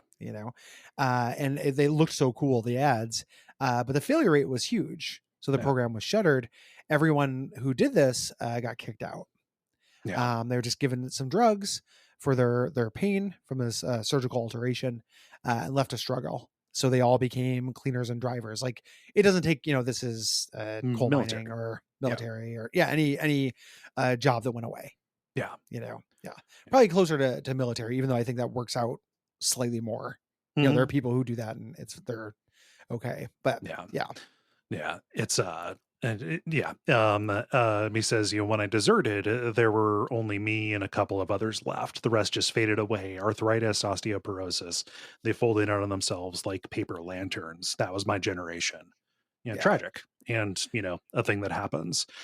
This is something that it is standing in, I think, for the military in a setting that really does not have like, a military conflict happening on or near it. We are after the revolution, right? This has happened, a while back, to the point where the people who were alive during it are incredibly old. And there isn't, a war on near here. So this is down to a little bit more of, telling that story through the corporate indentured kind of servitude kind of angle. Yeah. The reason I thought of coal mining or something is because it says reclamation. Yeah. It reminded me a lot of the Surge. Yeah. So yeah, you get the and bone suit. Like that doesn't sound good, and it fuses to your bones. And like I think for military, just the idea that like his whole graduating class was propagandized into wanting to go and be superheroes. Yeah. The superhero angle is definitely that. Yeah. There's a commune over in the Greenway called the Haifa Commune. And you can go in and work there. The way that works is it's a commune. You work there and you get a meal. No, it seems very post scarcity paradise. Well, to me, like I don't know why anyone doesn't do this. Yep. In the world of the game, right? Like in real life, like I like stuff, so I criticize capitalism. I live in it, but I don't go work on a commune where I just grow food. I would say as a good socialist that there is a difference between personal property and private property. Yeah. I just don't understand why there are people who live in low end who are struggling who don't just go to the commune. Yeah, it's I think they're that basically I think about this commune like I think about the the commune from the Endless. Sure. Yeah. Like how great that would be if it wasn't for the God who kept on resetting stuff. Still think killing it might be people. Great. It might be kind of great. We meet this botanist named Rico, and she talks about this jungle around and how unlikely it is. This should have dried up and died. There shouldn't just be a jungle growing on the space station. Right. So she wants you to help her understand what caused this miracle so they can protect it. Yeah. So you do this, like you get these spores from the grove, these spores, they can't grow in the lab. They just decompose. So you have to go find this like little clearing to grow them in this aviary. Yeah. You have to do work to turn this into an actual, arable space. It's just completely overtaken. Yes. Yeah. And we kind of bring them back. We have to fulfill this meter. Rico says, hey, like I was around, back during the revolution.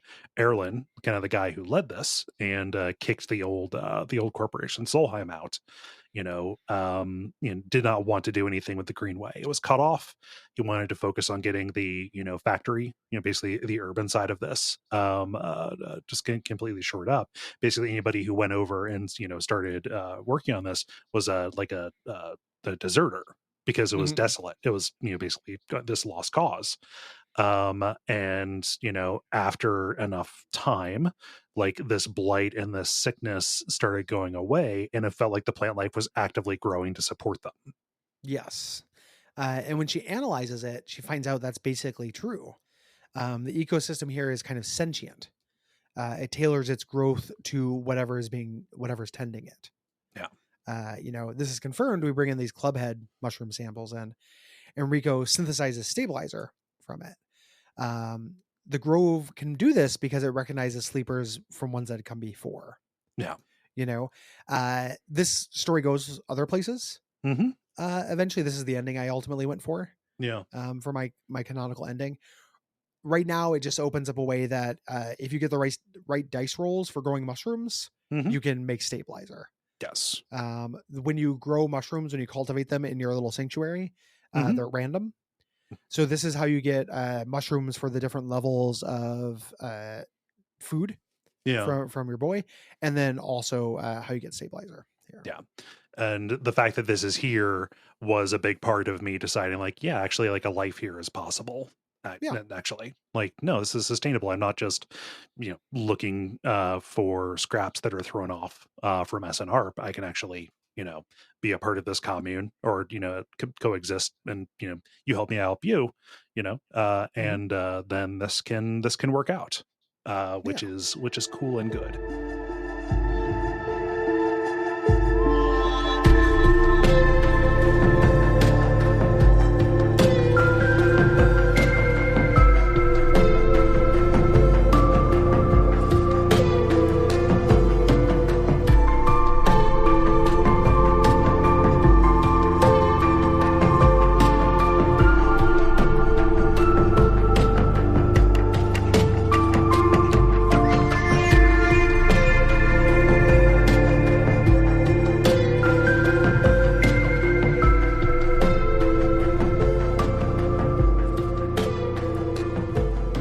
there's a nice little somebody points this out to you beforehand, but there's a guy coming, a bounty hunter. They're like, hey, you can be tracked here. And after 8 cycles, so 8 days, Ethan the bounty hunter arrives to get you. He's going to take you to his ship, and it's a dramatic and thrilling conclusion. Eventually he has a better idea. He's like, I've been out in space for a long time. I'm going to stay here for a little bit. Go pay my bar tab. You can stay alive. I'll keep you out of the hands of S and ARP. Like, I'll basically tell them, like, I'm still working on it. Meet me at the compressor club and pay my tab. Yeah. This guy is a piece of shit. Oh, dude. Like, he's a really wonderful piece of shit. Like, I love killing him, or, him dying and ending up in bad straits. Like, he is a piece of shit. And because this game is so hope punk, being a piece of shit means that he dies sad alone, which again, real life doesn't always happen in fiction. Right. Also doesn't always happen in real life. Yeah. So the first time I went to pay his tab, because he's got a gun. Yeah. Well, it's really interesting what this says about the world. Right? Like, him having a gun is a huge deal. Yeah. Like, there probably aren't guns. No. Here. Like, him just coming with a gun gives him all of this ridiculous power. Here. They don't ever talk about that. I couldn't find anything that was like, guns are outlawed. Like, why nobody else is carrying a gun, I don't know. Yeah. I mean, not nobody else, but like, they're rare, right? Like, the bounty hunter had one, the guy with the sleeper had one, but we can't get one. They're not everywhere. Right. Yeah. But he laughs at you. So, like, oh my God, I can't believe you actually did this, you stupid fuck. Yeah. It's worth noting you can't not do it. Yeah. Once an event happens, so like this 4 cycle clock goes through, you have an event, you can't go to sleep until it's resolved. It'll say you have an active event going. Right. Yeah. And he says, like, oh, people like you who jump out on contracts, make my job as a freelancer harder. Basically, he's trying to pull at this false solidarity with you. Just like, oh yeah, we were both of us signed contracts. Yours was, to basically hand over your soul and be a slave for this company. Mine was to hunt you. Therefore, we are the same. Yeah. What a piece of shit. He's awful. Yeah. You pay his tab a couple times, and they kind of try to make it him seem a little bit like a figure of pathos. Like, he's really, really drunk. I went up to him while he was drunk and took his gun. Ooh. While he was passed out. But the bartender had already unloaded it because he was a drunk. Yeah. There. You try to shoot him, and he goes to fight you, and then he checks his PDA. Or whatever. He's like, I'm finally gonna take you in, but the contract is canceled. He freaks the fuck out, leaves the club screaming he's gonna kill everyone. Yeah. And then several more cycles come by. He eventually finds you at your container or wherever you're sleeping and says, listen, SNRP has canceled all their contracts with all the various bounty hunters because they brought in one mega bounty hunter who they hired in-house to track down the Winterlight. This guy named Hemwick or Maywick or something. Listen, I will protect you from this. I got the gun, if you recall. Help me work off my debt at the compressor club.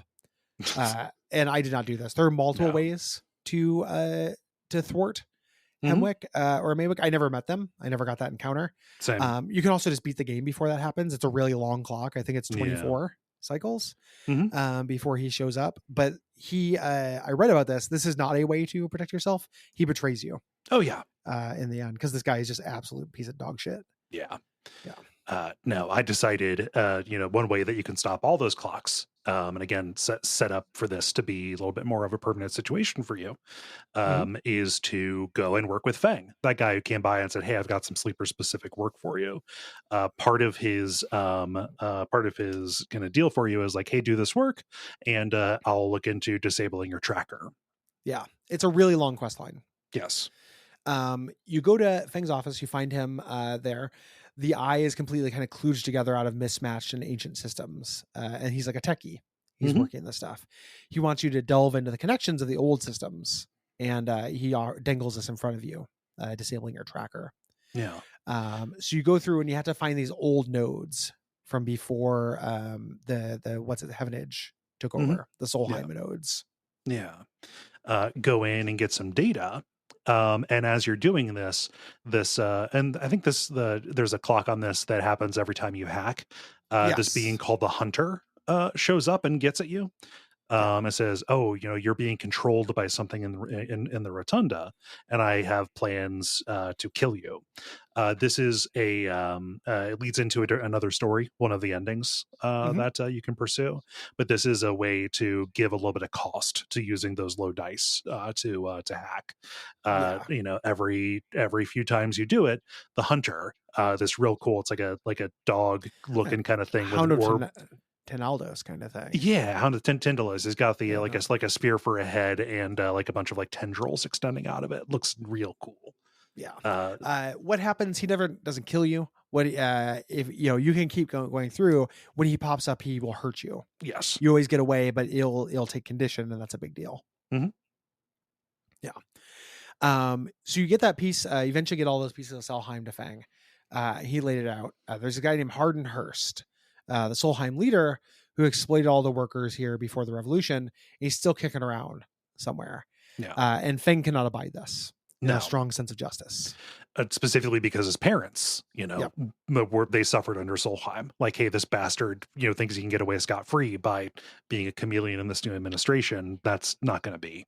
We're not going to let that happen. Not on my watch. Yeah. He thinks that he's tracked Harden up to the upper echelon of the shipyard, and he wants us to install his little hacking program, his Ripper Worm. Yeah, there are a lot of Ripper worms in this. Yeah. If you like Ripper worms, you will like this game. Wants us to install this in the shipyard to extract all of this data and get proof of Harden's whereabouts, so we can go and confront him. Yeah. Yep. So we go and confront Harden, the shipyard. We get this data that we've gotten, and he six his guards on you. Tells you, like, listen, leave, submit the data through the proper channels. If you want to do this through the system.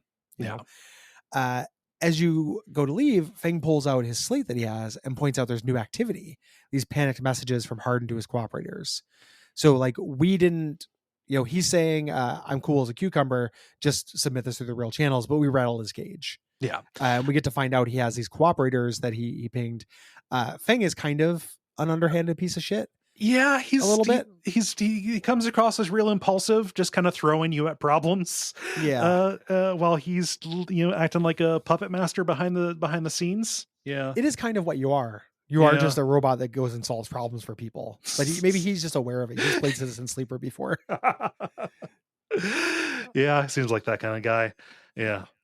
So we can go looking for him, saying oh yeah, but his office is being boxed up. He's gone missing, and instead Harden is here, laying into us for being a mooch. Oh, you're just a drain on the work that Havenage puts into the eye, to keep it operational. He says, like, we provide the oxygen you breathe, and you do this to us.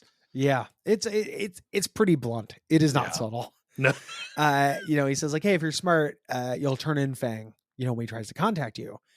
But we see a little clue. There's a little hand printed gum container in the office, which we take on the way out, which has a picture of a penguin saying, take me to Tambor. So we can go to the Tambor tea house in low end habitat. Real quick, like, I'm thinking about like ways this game could be different, right? Mm-hmm. It's telling that there's not an option to turn in Fang. Yeah. Like, this is presented as so cartoonishly evil. Like, it's not an interesting choice. Yeah. There's no choice there. It's like, no, I'm just going to keep, this guy's got to go. Yeah. Like, that's where it kind of leans into this being a book you read in any order, as opposed to being a game with choices and things you miss out on. Like, it's doing that illusion, but this was a section where I noticed they're really overplaying their hand with how gross Harden is and how unlikable he is. Weirdly, Fang is kind of unlikable as well, but I have no option to betray Fang. Right. That is a way you can carve a life, mm-hmm. In a capitalist gig economy hellscape. It's not good behavior. Like, it fucking sucks, but it is a thing you can do. And the game making it mechanically successful, but making the player set with the morality of it, I think would have been a little deeper. An example of an otherwise idyllic game that does have that option to morally compromise a community for mechanical gain. Stardew. You can go the Joja Mart exactly way. Yeah. I appreciate that kind of thing. Yes. So we go to the tea house. It's in the low end. It's run by the mob. And he's been here. He's suspended from his normal job. He's been moonlighting as a waiter. But he's doing this as part of his info gathering because he's waiting for the people that Hardin pinged. They also come around here. Yeah. There's a little subplot with him being on the job and hiding that from us. Yeah. And his coworker and stuff. That's like a little comedy beady. It's fine. Yeah. He basically says like, hey, why don't you go work for Mingi Express? Do some delivery. Those people order takeout all the time. See if you can use this device and scrape out information about those people ordering takeout. Right. Be a noodle man. Yes. Yeah. And you go noodle man. Mm-hmm. And eventually, figure out where they are and hack their network nodes, revealing, okay, Hardin, he's not just higher up at Havenage. He is specifically talking with people at Conway, that reclamation and salvage company that did the bone suits. Yeah, the creators of the bone suits. Mm-hmm. So after a few cycles, Feng calls you up to the Greenway to reveal what he's found. Out under the waste, there's a huge Conway assembly operation hidden under there, putting together reclamation suits. We need to know more, which means more hacking.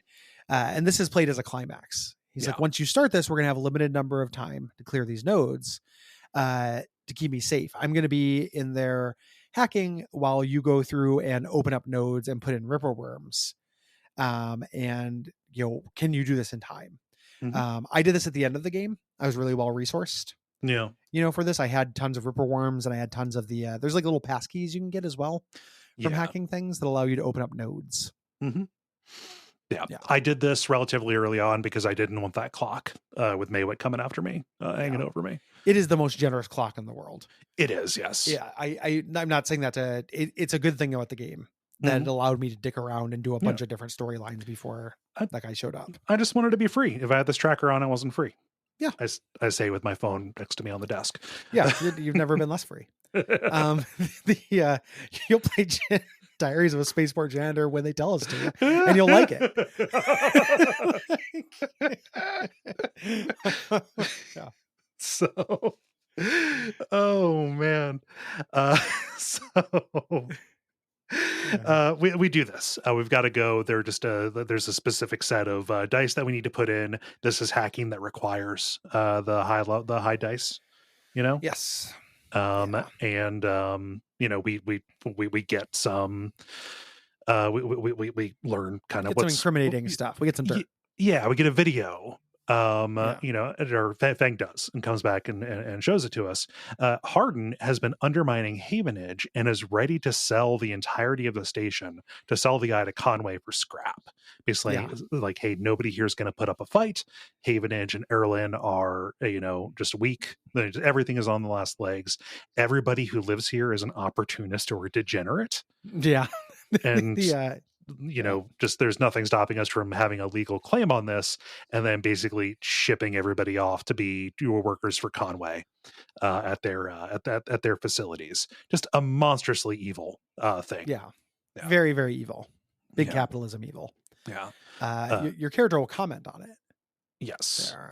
Saying there's a bluntness to the conversation, to its blatant disregard for humans as anything other than objects, things to be moved, to be used, to be fed into structures, crushed, and losses accounted for in the cells of tables, the margins of ledgers.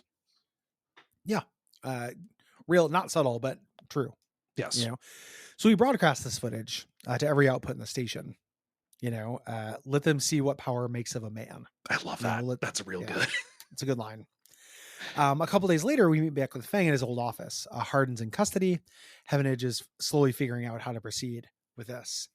And, Fang lays it out. It says Hardin's problem was that he didn't believe in people. He believed in systems.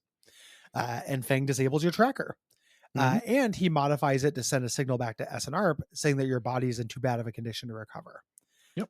So you are now free. Yeah.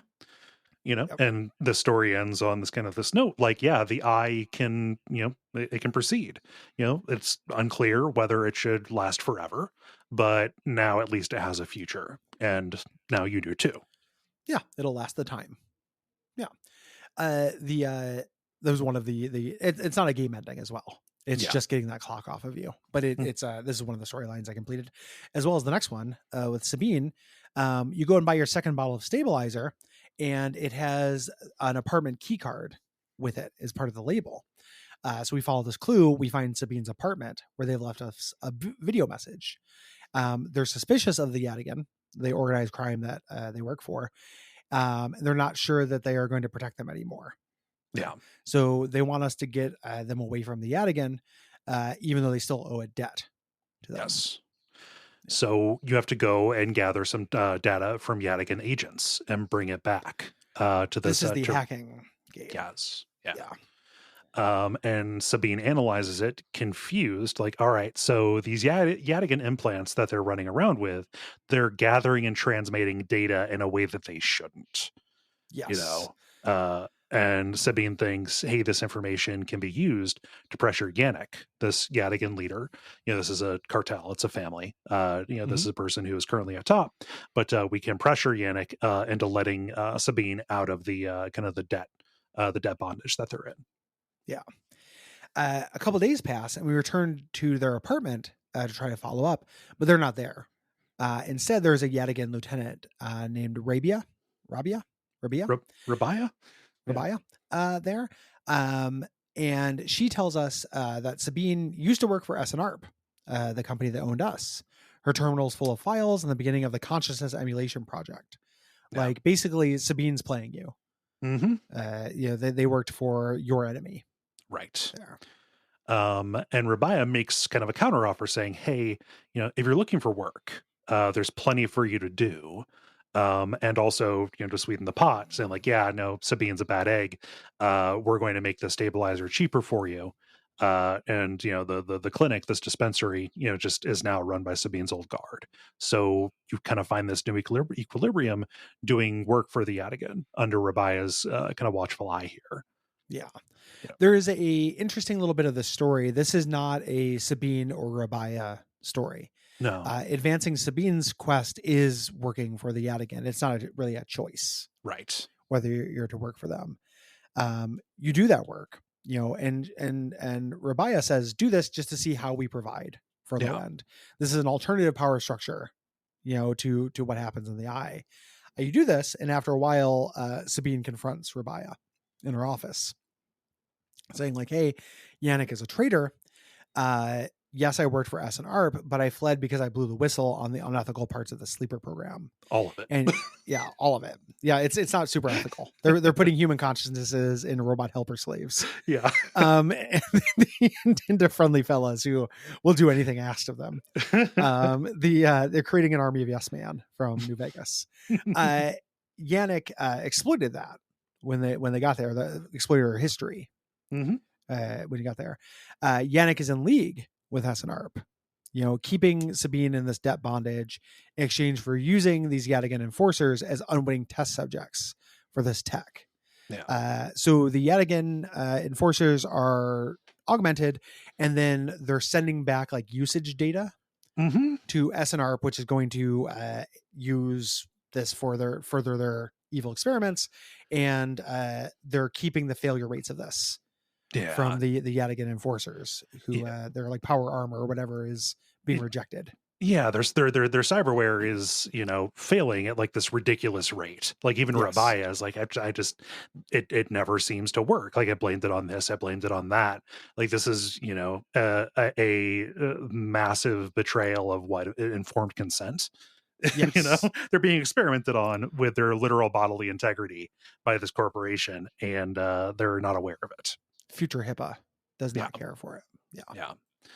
Yeah. So we go back to visit at a certain point, and Yannick's around, and Rabia's like, "Oh, I've got this new lieutenant for you. Go up there. I know you need help up in your apartment block." And is like, go do this. Get into his inner circle, gain his trust, so we can learn more. So we can actually expose this plan. Yes. Yeah. We do this. We find out all this implant data goes through a relay that's constantly moving. We inspect his desk and find that Yannick himself is the relay that connects all of these implants. And we find out that the relay is a neural implant. The real Yannick died a long time ago. This is a literal puppet being controlled by SNARP. Right. So we destroy the transmitter, the dock, and Yannick falls over dead. Yeah. This causes a bunch of chaos. We have to wait out in low end, but eventually when we get done, Sabine and Rabaya are there, and they have a chance to kind of forge the Yadigan organization into one that's a net good. Yeah. Yeah. And you reconcile they had a history. Yeah, yeah. You know, they end up together. It's sweet. In terms of shipbuilding, you build their ship. What's that? The next thing is shipbuilder. And I was like, in terms of shipbuilding, you build their ship. You do build their ship. Okay. You do ship them. Sorry. Yeah. Sorry. It's one of those things where if I see that written out, I will see it as the slang for a relationship or whatever. Hearing you say it, I'm just like, wait, is there an ending to this that I didn't see? Do you help them get off the eye? They build the Neo Titanic. Yeah. I did a little bit more of this, but I didn't finish Bliss the shipbuilder. This quest, this is at the top of like a spoke. They have to climb up where there are the spacers who are the cool pilots up there. And we find this character named Bliss who wants us to do this kind of seed money into her repair bay. Right. And keeps getting kind of fucked over. Yeah. One of the first and the way this works mechanically is you end up having a very high risk, quick way of fixing and a slow and steady way of fixing. In each of them. And she keeps getting fucked over. The first time an old partner steals all of her money. The second time you do a job for the Haifa commune and they never specified the medium they would pay you. So they pay you in mushrooms, which is real cute. But that's basically what I did. Yes. For this. I did like one job after that ended up working well. I helped repair the solar cruiser by untangling the sails or whatever. But like this was actually after I had gotten 2 endings. And I was like, you know what? Like Bliss seems her assistants, good people. Like they're going to be fine now that they have this one good job. I didn't do the one where you go and make a ship and then go on space adventures as her the robot ending. companion, maybe lover, kind of deal. I just didn't care for Bliss very much. She was a lot. It's also a thing too. Like this game is short. It's like a snack size thing. It's worth saying that by the end of it, I was ready to be done with it. Like I didn't want to go and hoover up every bit of content that I had. And I still think the theoretical version of this that makes you choose, like you work towards an ending and there's like the Bliss storyline and you do that and that's your ending versus being a Skyrim character who's the captain of all the guilds is probably a better game. Gamers hate that shit. Gamers absolutely hate being locked out of something, right? Like it gives them hives, but I think that stories have more meaning when you can't do everything. I would have preferred, so I didn't do this either. I read about it as an ending. I'm glad it is an ending if you want to go have space adventures here. I just wish I would have opted into that rather than it being another thing that was on my endless to-do list. I just decided to abandon the list. I just figured, you know what? I'm more interested in making a home here than going out. So later. Yep. Mina and Lem, 2 characters after working some shifts out at the shipbuilder at the shipyard. They're building a new ship. And this has scam written all over it right from the beginning. The whole fucking like concept of this is dumb. I was like, you guys are all idiots. The idea is you work to build the ship and then you end up on a lottery to where you might be able to get on the ship and leave. Not just get on the ship and leave so everybody is going to be, it's a colony ship going off to, a world far away from the core. The actual pioneers, quote unquote, they are going to be in cryosleep. So they're going to go to sleep and wake up. The ship needs workers to live and work on the ship for 2 decades as it makes its while way. It goes. Yeah. The lottery is to be one of the sleepers, to go into the cryo, be a citizen of this. No, the lottery is to get a chance just to be on the just to work it? Just to work it. Yeah. Redonkulous. Yeah. Just awful. Don't work for free. Nope. Idiots. Like you do get like a pittance of money from this, but this is a really long clock. I think it's a 12 here to do this. Like this. Yeah. So I didn't end up doing this. I never finished this storyline because I did most of it. But by the time I got to the end of it, I ended up having unlimited resources and just needed to kill like 6 days Mm-hmm. to make it happen. I didn't want to do it. Yeah. I just feel silly to just go and exist for 6 days Yeah. here. But and it's largely because of this huge long clock and being Yeah. of this. When you go there and you start, if you work enough shifts at that clock, you eventually find this worker named Lem and his daughter Mina, Yeah. a single father. And he explains this. He explains the scheme. Like, he's pinned all of his hopes. He does not like being on the eye. He's Yep. always kind of felt like it is this kind of intermediate step that he never they got stranded in, you know. Yeah. And just he thinks that his future and the future for Mina, this young girl, is to get on there and ultimately, you know, settle on whatever planet this Libertopia is going to be established Yeah. on. this floating. What will be the age of consent on Libertopia? I guess mental age will probably be enough. Wink. It makes it seem like less of a bad deal if he's going to work it and be an old man, but his daughter's like a toddler now and will be an adult. Like, he is trying to give his daughter a life. You know, immigration metaphor. Yes. And you know, just I say Libertopia, like, this is funded by extremely rich people from the Celis Corporation, is what it is. And they specifically want to get as far away from the core as they can because they don't want to be beholden to the laws. It's very seasteader kind of shit. It's gross. Yeah. So we can do work and get on the crew to work on this ship, the colony ship. It's called the Horizon. But Lem is waiting outside the factory, really frustrated. He needs to go in and work these shifts, but his babysitter fell through, and we can babysit for him so he can go and meet the requirements, he believes, to get on this ship. Yeah. There's a lottery for the work. It reminds me a lot of Finkton in BioShock Infinite. Yeah. You know, one of the only things I like from that game, you know, this idea of like people bidding this kind of thing, it's really urgent. You know, he cannot, if he misses this, he'll miss the whole opportunity. Right. So you babysit for it. Mina's great. Cute little girl who warms up to her robot, you know, friend. Lem eventually will tell us the story of how he adopted Mina. Mina's not hers or his directly. She was the only survivor of this wrecked ship, nearly dead and frozen solid when he found her. No. So he would not let her go even as the doctors worked on her. The attachment was instant. Right. Yeah. So you complete the Horizon and you go for the drawing. Everybody is, you know, packed into this big space, and the co-founder of Celis, describes this utopia that they're going to make, and like, yes, you have helped create this brand new shining future for everybody. And then says, all right, we're going to the way we're going to do this is we're going to pull numbers, and if your licensed contractor ID for Celis comes up, then you're in. Then you can come in here. Doing away these numbers, and this is the first time they've mentioned it. They just allowed people to work without ID numbers or anything like that. Right.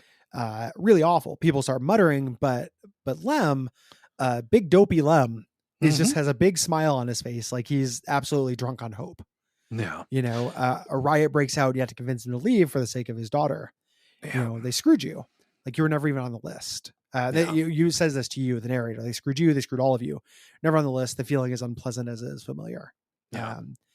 Lem goes missing for a little bit, looking for work. This was the clock that I was on, that I was at the end of the game, and I just would have had to kill 6 days for this to run out. So this is where I stopped, like, jumped off this quest. Yeah. But when this clock goes, empties out, you go and try to talk to him. But Castor, that guy that you were playing space chess with, he contacts you and says, hey, we might be able to make an arrangement here. He says, I can get you, Mina, and Lem onto the ship if you agree to be modified for surveillance. I cannot handle just Celis. They're up to bad stuff. We need to have eyes on them as they're going out there, so I can, as this open information whistleblower kind of guy, be able to report on it. And so I'm not as interested in that, being on the ship, but this is what Lem wants for himself and Mina. So I go and break into the Celis ship at the shipyard to perform these actions to get the proper IDs. I didn't do this. I'm just reading notes just for the listeners, because I feel weird saying stuff I didn't do. Pathologically incapable of lying. When we return to Lem and Mina's place to break the good news, they're very happy. Lem's gotten a better job. Mina has started doing daycare classes with some kids who live nearby. She has friends. And there's a decision point here. Do you leave? Do you send them? Do you destroy the chips there that you got? Yeah. I destroy the chips. Yeah. Like, that is morally ambiguous. Like, Lem really, they didn't have the information. Yeah. Right. Yeah. I mean, it's just like, I mean, it's a pig and a poke, right? But they're happy. Like the apartment looks good. Mina's like, just by actually deciding to be present and exist in this place that has taken care of them, they've actually begun to establish a life in a way that they didn't, being yanked around by this company, promising them something better elsewhere. And I was like, I'm not interested in going. I wouldn't want that deal. Let's let them be happy here. And you go, and as you're watching the colony ship launch, Lem talks about the 3-body problem. This idea that, if there are 3 bodies in a physical system, so if it's 2 bodies or 1 body, it's predictable. But if there's a third one in there, they're all pulling on each other and interacting, and it's chaotic. It is unpredictable, but it is stable. And he talks about, I love my new life here, with you, me, and Mina kind of being these 3 bodies. Like, we've got Havenage and Celis and all these other forces kind of pulling at us, but we're, and that's never going to go away. I love this quote. Yet here, in the small nested system of Lem, Mina, and you, of the eye with its orbits and transits, and the people who are linked to it, those vast forces can be countered. They shift you, yes, and the people around you, but they do not negate the pull of friendship, the orbits of community. Yeah. It is a one of the better endings. Yeah. For the game, for sure. I stopped. I didn't do this because of the weight part of it. I wish that my guy had a character. Yeah.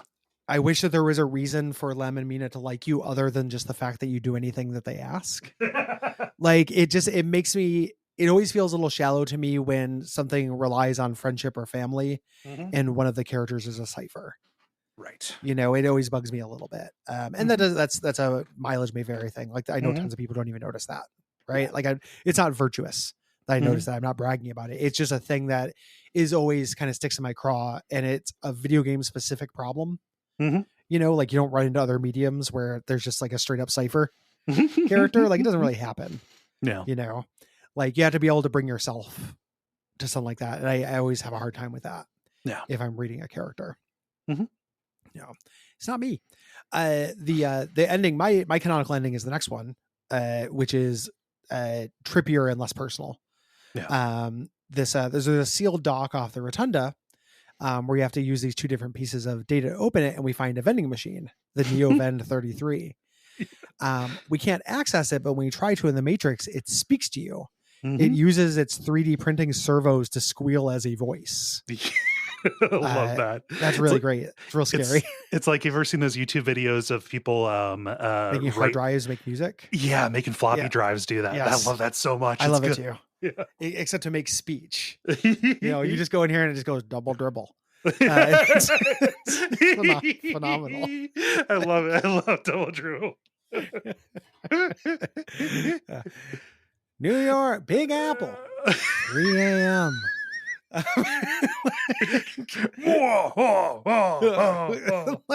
So good. So, but it calls us entity. It kind of recognizes us as something akin to it, and it wants us to help it. Yes. It says, "Hey, you've run into that hunter out there, and the hunter's coming after me too. That thing's masters are long gone, but it still carries out its mission to delete these sentient machines." Yeah. This is a parallel to the bounty hunter coming after you. Like, in the physical space, that is a clock. In the digital space, you always have this guy after you. So if you want this guy to go away, I didn't pursue this for the ending of it. I pursued it to get rid of the hunter. Yeah. On me.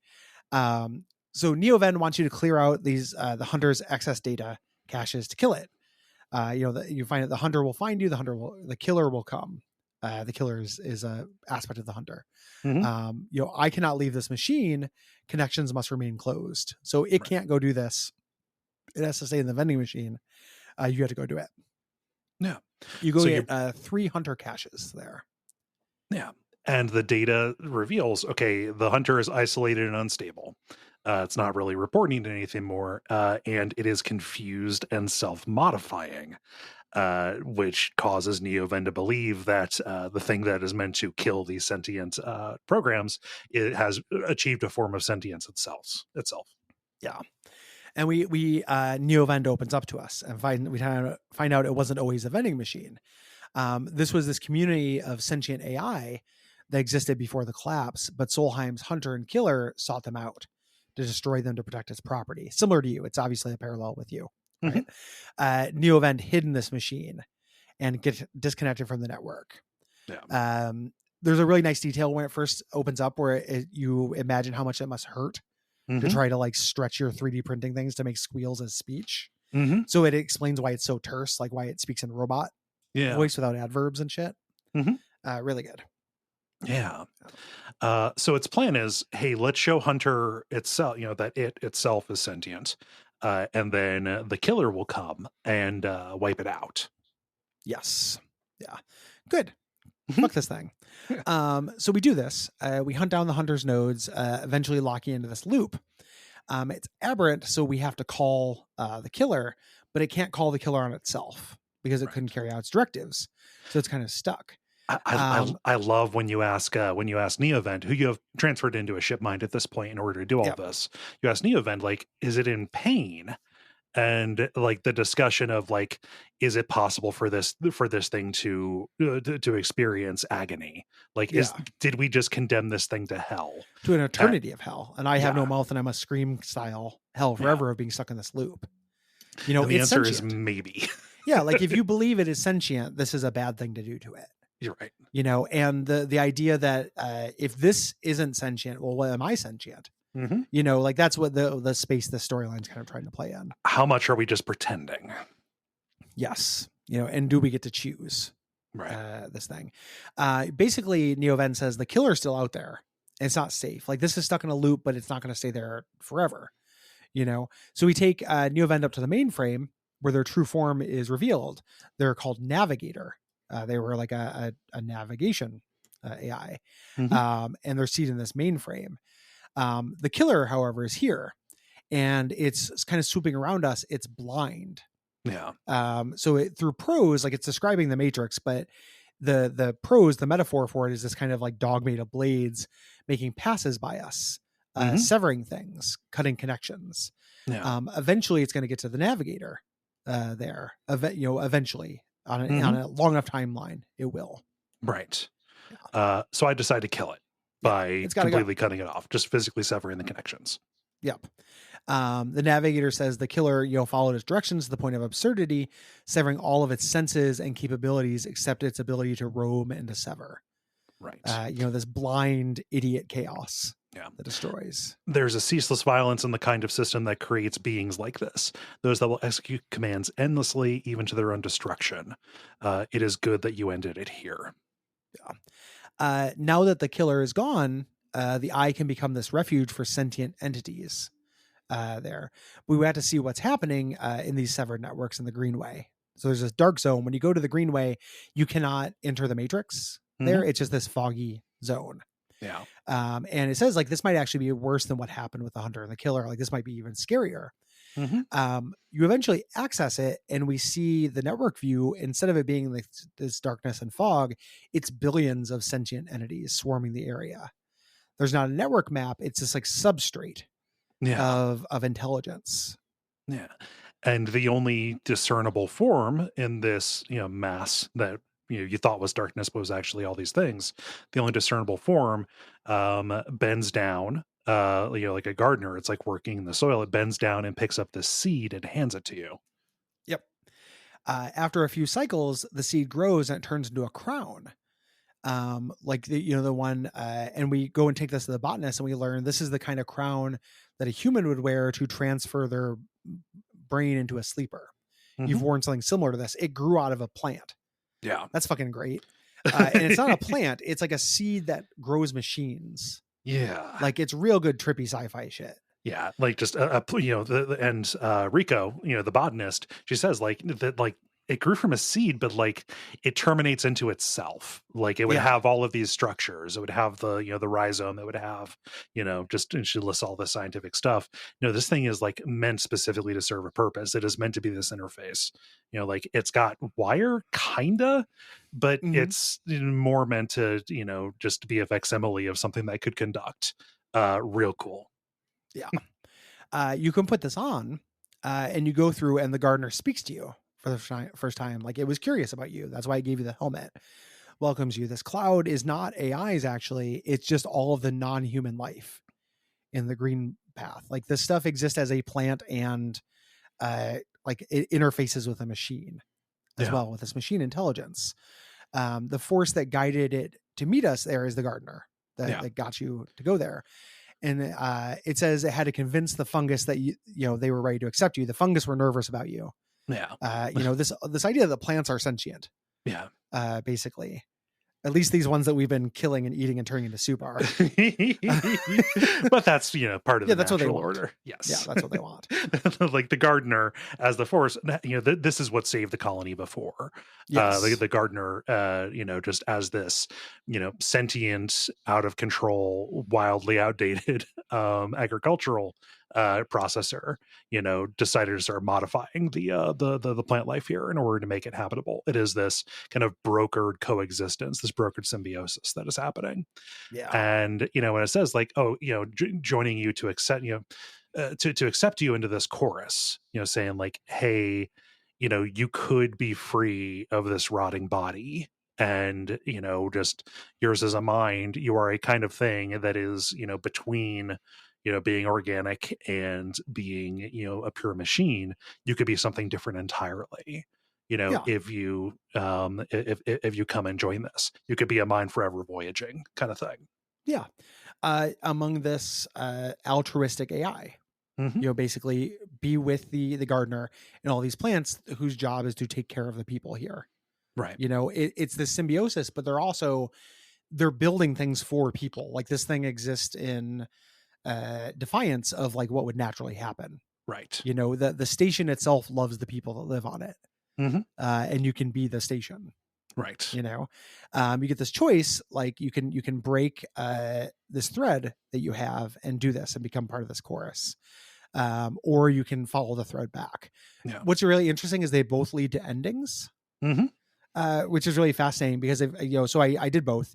I said like yes, and you find out you are then this straight mind forever voyaging or whatever. You get credits if you follow the thread back. This river whirls around you, but it doesn't pull. It isn't jealous. It doesn't understand. It's just a river. And you take Rico's hand. The warmth in her hand is the reason why you stayed. You want to be around people. And Yeah. then that's also credits. Mhm. You can still have, and then fucking Hemwick comes in and murks you. like Hey, right out of the asshole. post-credits scene. Like, hey, sleeper, welcome back to SNR. It's weird that that's an ending and not just a way to continue the game. Mhm. But yeah, I am happy with plant life to take care of the people. Yeah. And I decided that I cherish the humanity too much to do a full ascension kind of deal. It's ascension or transcendence or whatever. Yes. Yeah. I think I would probably feel the same way if I felt like my guy had a character. Mhm. Like that's the last thing that's the end of the game. So we're getting into wrap ups, and that is a thing that not critically, like just to a small degree, can distance me from a work if I don't feel like the character who I am responsible for is a person at all. Mhm. Do you know what I mean? Like I liked everybody. Mhm. There are weird like shades of this with Hades, like in that everyone I was hanging out with, I liked. Yeah. There were a couple of assholes, but generally, like I really liked them. Like I like Lemon Mina, I like Rico, I like the Mushroom Man and the distillery owner and stuff. I liked all these people, but I just didn't know what they liked about me. Mhm. Other than that, I did favors for them. I really wish that it wasn't a character as cipher kind of deal. Like Yeah. the nature of the story and the events and the fact that I was making these choices about what I pursued proximally, right? I knew I was eventually going to get to all of it. Like it's an illusion of choice if you're going to Yeah. be able to do everything, right? But I got to decide kind of what mattered to me and what threads I was able to pull at. Like the quality of the writing and kind of the systems were enough that I did feel invested and kind of like forged and role play my character through choice. Like I said, I was like, I'm a Lowtown guy, right? Like, I went over and stayed in the commune for a while, but I saw that I could do the most good back, among the people, kind of thing. Like I kind of forged it there. I wish that there was a way for you to declare that and have it recognized as opposed to you being a needs fulfilling unit that goes around Yeah, fulfilling like needs. a needs bot, Yeah. you know, not only like realized but also systematized. Yes. Ideally, it should cut you. The thing that makes this like that little bit of like this being a little too hope punk for it to feel like it reaches deep into my heart comes from the fact that like in real life you have opportunity cost born of what kind of person you are. Yes. You can't be all things to all people, and it's unhealthy Hmm. to be all things to all people. You shouldn't want to. No. It isn't good humanity. And No. you're not quite playing a human in this. So maybe that's kind of part of the intention, but like I just kind of felt very, just really, there's a question as to what degree a decision is characterization, Hmm. you know? So like the degree to which you have a character in this, it is based on your choices you make. So many of those are illusions and there's nothing else with it, Hmm. that it just ends up, I don't know. It kept me a little bit not at arm's length, like at like fingers length, Hmm. like a very close hug, but not a passionate one. It's a little bit like the distancing of the delay that the sleeper experiences. Almost. Yeah, Yeah. yeah. It reminds me of like whenever we talk about games, all my favorite games don't have a cipher. Hmm. Like I play a game with a cipher and I enjoy them. Some of my favorite games certainly have that. But like when I think about narratives that really work for me, when I think about like Witcher 3 and Disco Hmm. Elysium, stuff like that, you can't have a cipher. Yeah. You just can't do it. It doesn't, it's not a person. Hmm. You have to, everybody in the game, every person has to be a character. Every character has to be a person. Like Hmm. it feels necessary to reach upper echelon. And Yeah. you can have a really good story that doesn't do it, Hmm. and you have stories within that. Like there are great little short stories within this, Hmm. but they didn't end up feeling like stories about me, Yeah. and that's, or about my avatar. Like Yeah. I just couldn't bridge that connect. And what topped this out at like a B plus that I want to see everything else this person does. Hmm. I want to see, a dozen games that over the course of like, 5 years or whatever, that like our Citizen Sleeper likes. Hmm. I would adore this to become the new template for narrative gaming. Yeah. I do not want to play another Night in the Woods where there are Hmm. not systems. I read the book in any order I want. I want them all to be systematized, Yes. you know? Even Uh, lightly, this isn't a very rigorous game. no. It'd be nice if there was more, just like we want a little bit more grit to the to the decisions you're making, a little bit more Yeah. grit to the world, show us more of the downside. But like some of it is good. And like this is like that's enough. Even the little bit that is here, like yeah, there is the disillusionment as you get through the scarcity part of this and become the god of all money and can do everything with very little cost associated with it. But that point happens, for a good ways in, and there can be disillusionment that happens afterwards when you realize that, like, yeah, you saw everything. You didn't have to, decide, make any costly decisions with this. But like that time that you spend with it, where you do feel like those things are true, that is valuable. It's just very short and can be overwritten in the final Yeah. analysis. Yeah. It ends up being a thing where it's excellent. It is, in the final analysis, in that summation, it is still like an excellent game Yeah. that I'm really happy I played. And this is a real example for me of these like nitpicks or missed opportunities are born of love. It's Yes. born of like potential of this being like one of my all-time favorite things. Hmm. And I love the way that this kind of lightly systematized story stands apart from a Night in the Woods, or even like something that is lightly systematized in other ways, like even from like a Her Story. Yeah. You know, like I am pretty done with the novel. You decide what order you read it in as a model for interactive storytelling.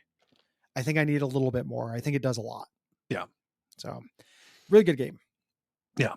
I really enjoy it. I'm happy, that we have this, kind of opportunity to dig in on stuff like this. Especially that's pretty recent. Because I'll play Citizen Sleeper when the leader says I played the Citizen Sleeper. Exactly. Just, and we did. Yeah. Thanks everybody for listening. We appreciate you. If you are listening to this and you are a non-straight, non-white, non-dude person, non-cis person, and you have a project and you'd like us to highlight it, please send me an email at Gary@Duckfeed.tv. This week, I want to send some attention towards the Comic Dissection podcast. You can find this at Spreaker. That's SPREAKER.com/show/comic-dissection. Every other week, Celia Rose and Reno take a comic and dissect it, going page by page, doing like highs and lows. They cover a wide variety of comics. So big DC, big Marvel, Vertigo, manga, all kinds of stuff. It seems like it's a relatively new project. So it just started at the end of October there. So get in on the ground floor. Do it. Yeah. Any notable works that they've covered so far? Yeah, it looks like, so they did a Loki run that I would really like to read. That's apparently good. And then they have done a comic by the Sailor Moon, like a Sailor Moon manga, which like, I'm pretty sure that I'm no longer in the market for that, but you and I were both Sailor Moon kids. Yep. Like watch that a lot. Yeah. I don't know anything about the manga. No. That's interesting to me. They've also done a bunch of stuff on Sandman, which is and Sandman supplemental stuff, which is cool. And that's really in the zeitgeist right now with that show. Nice. So yeah, so check that out. Real quick note about this segment.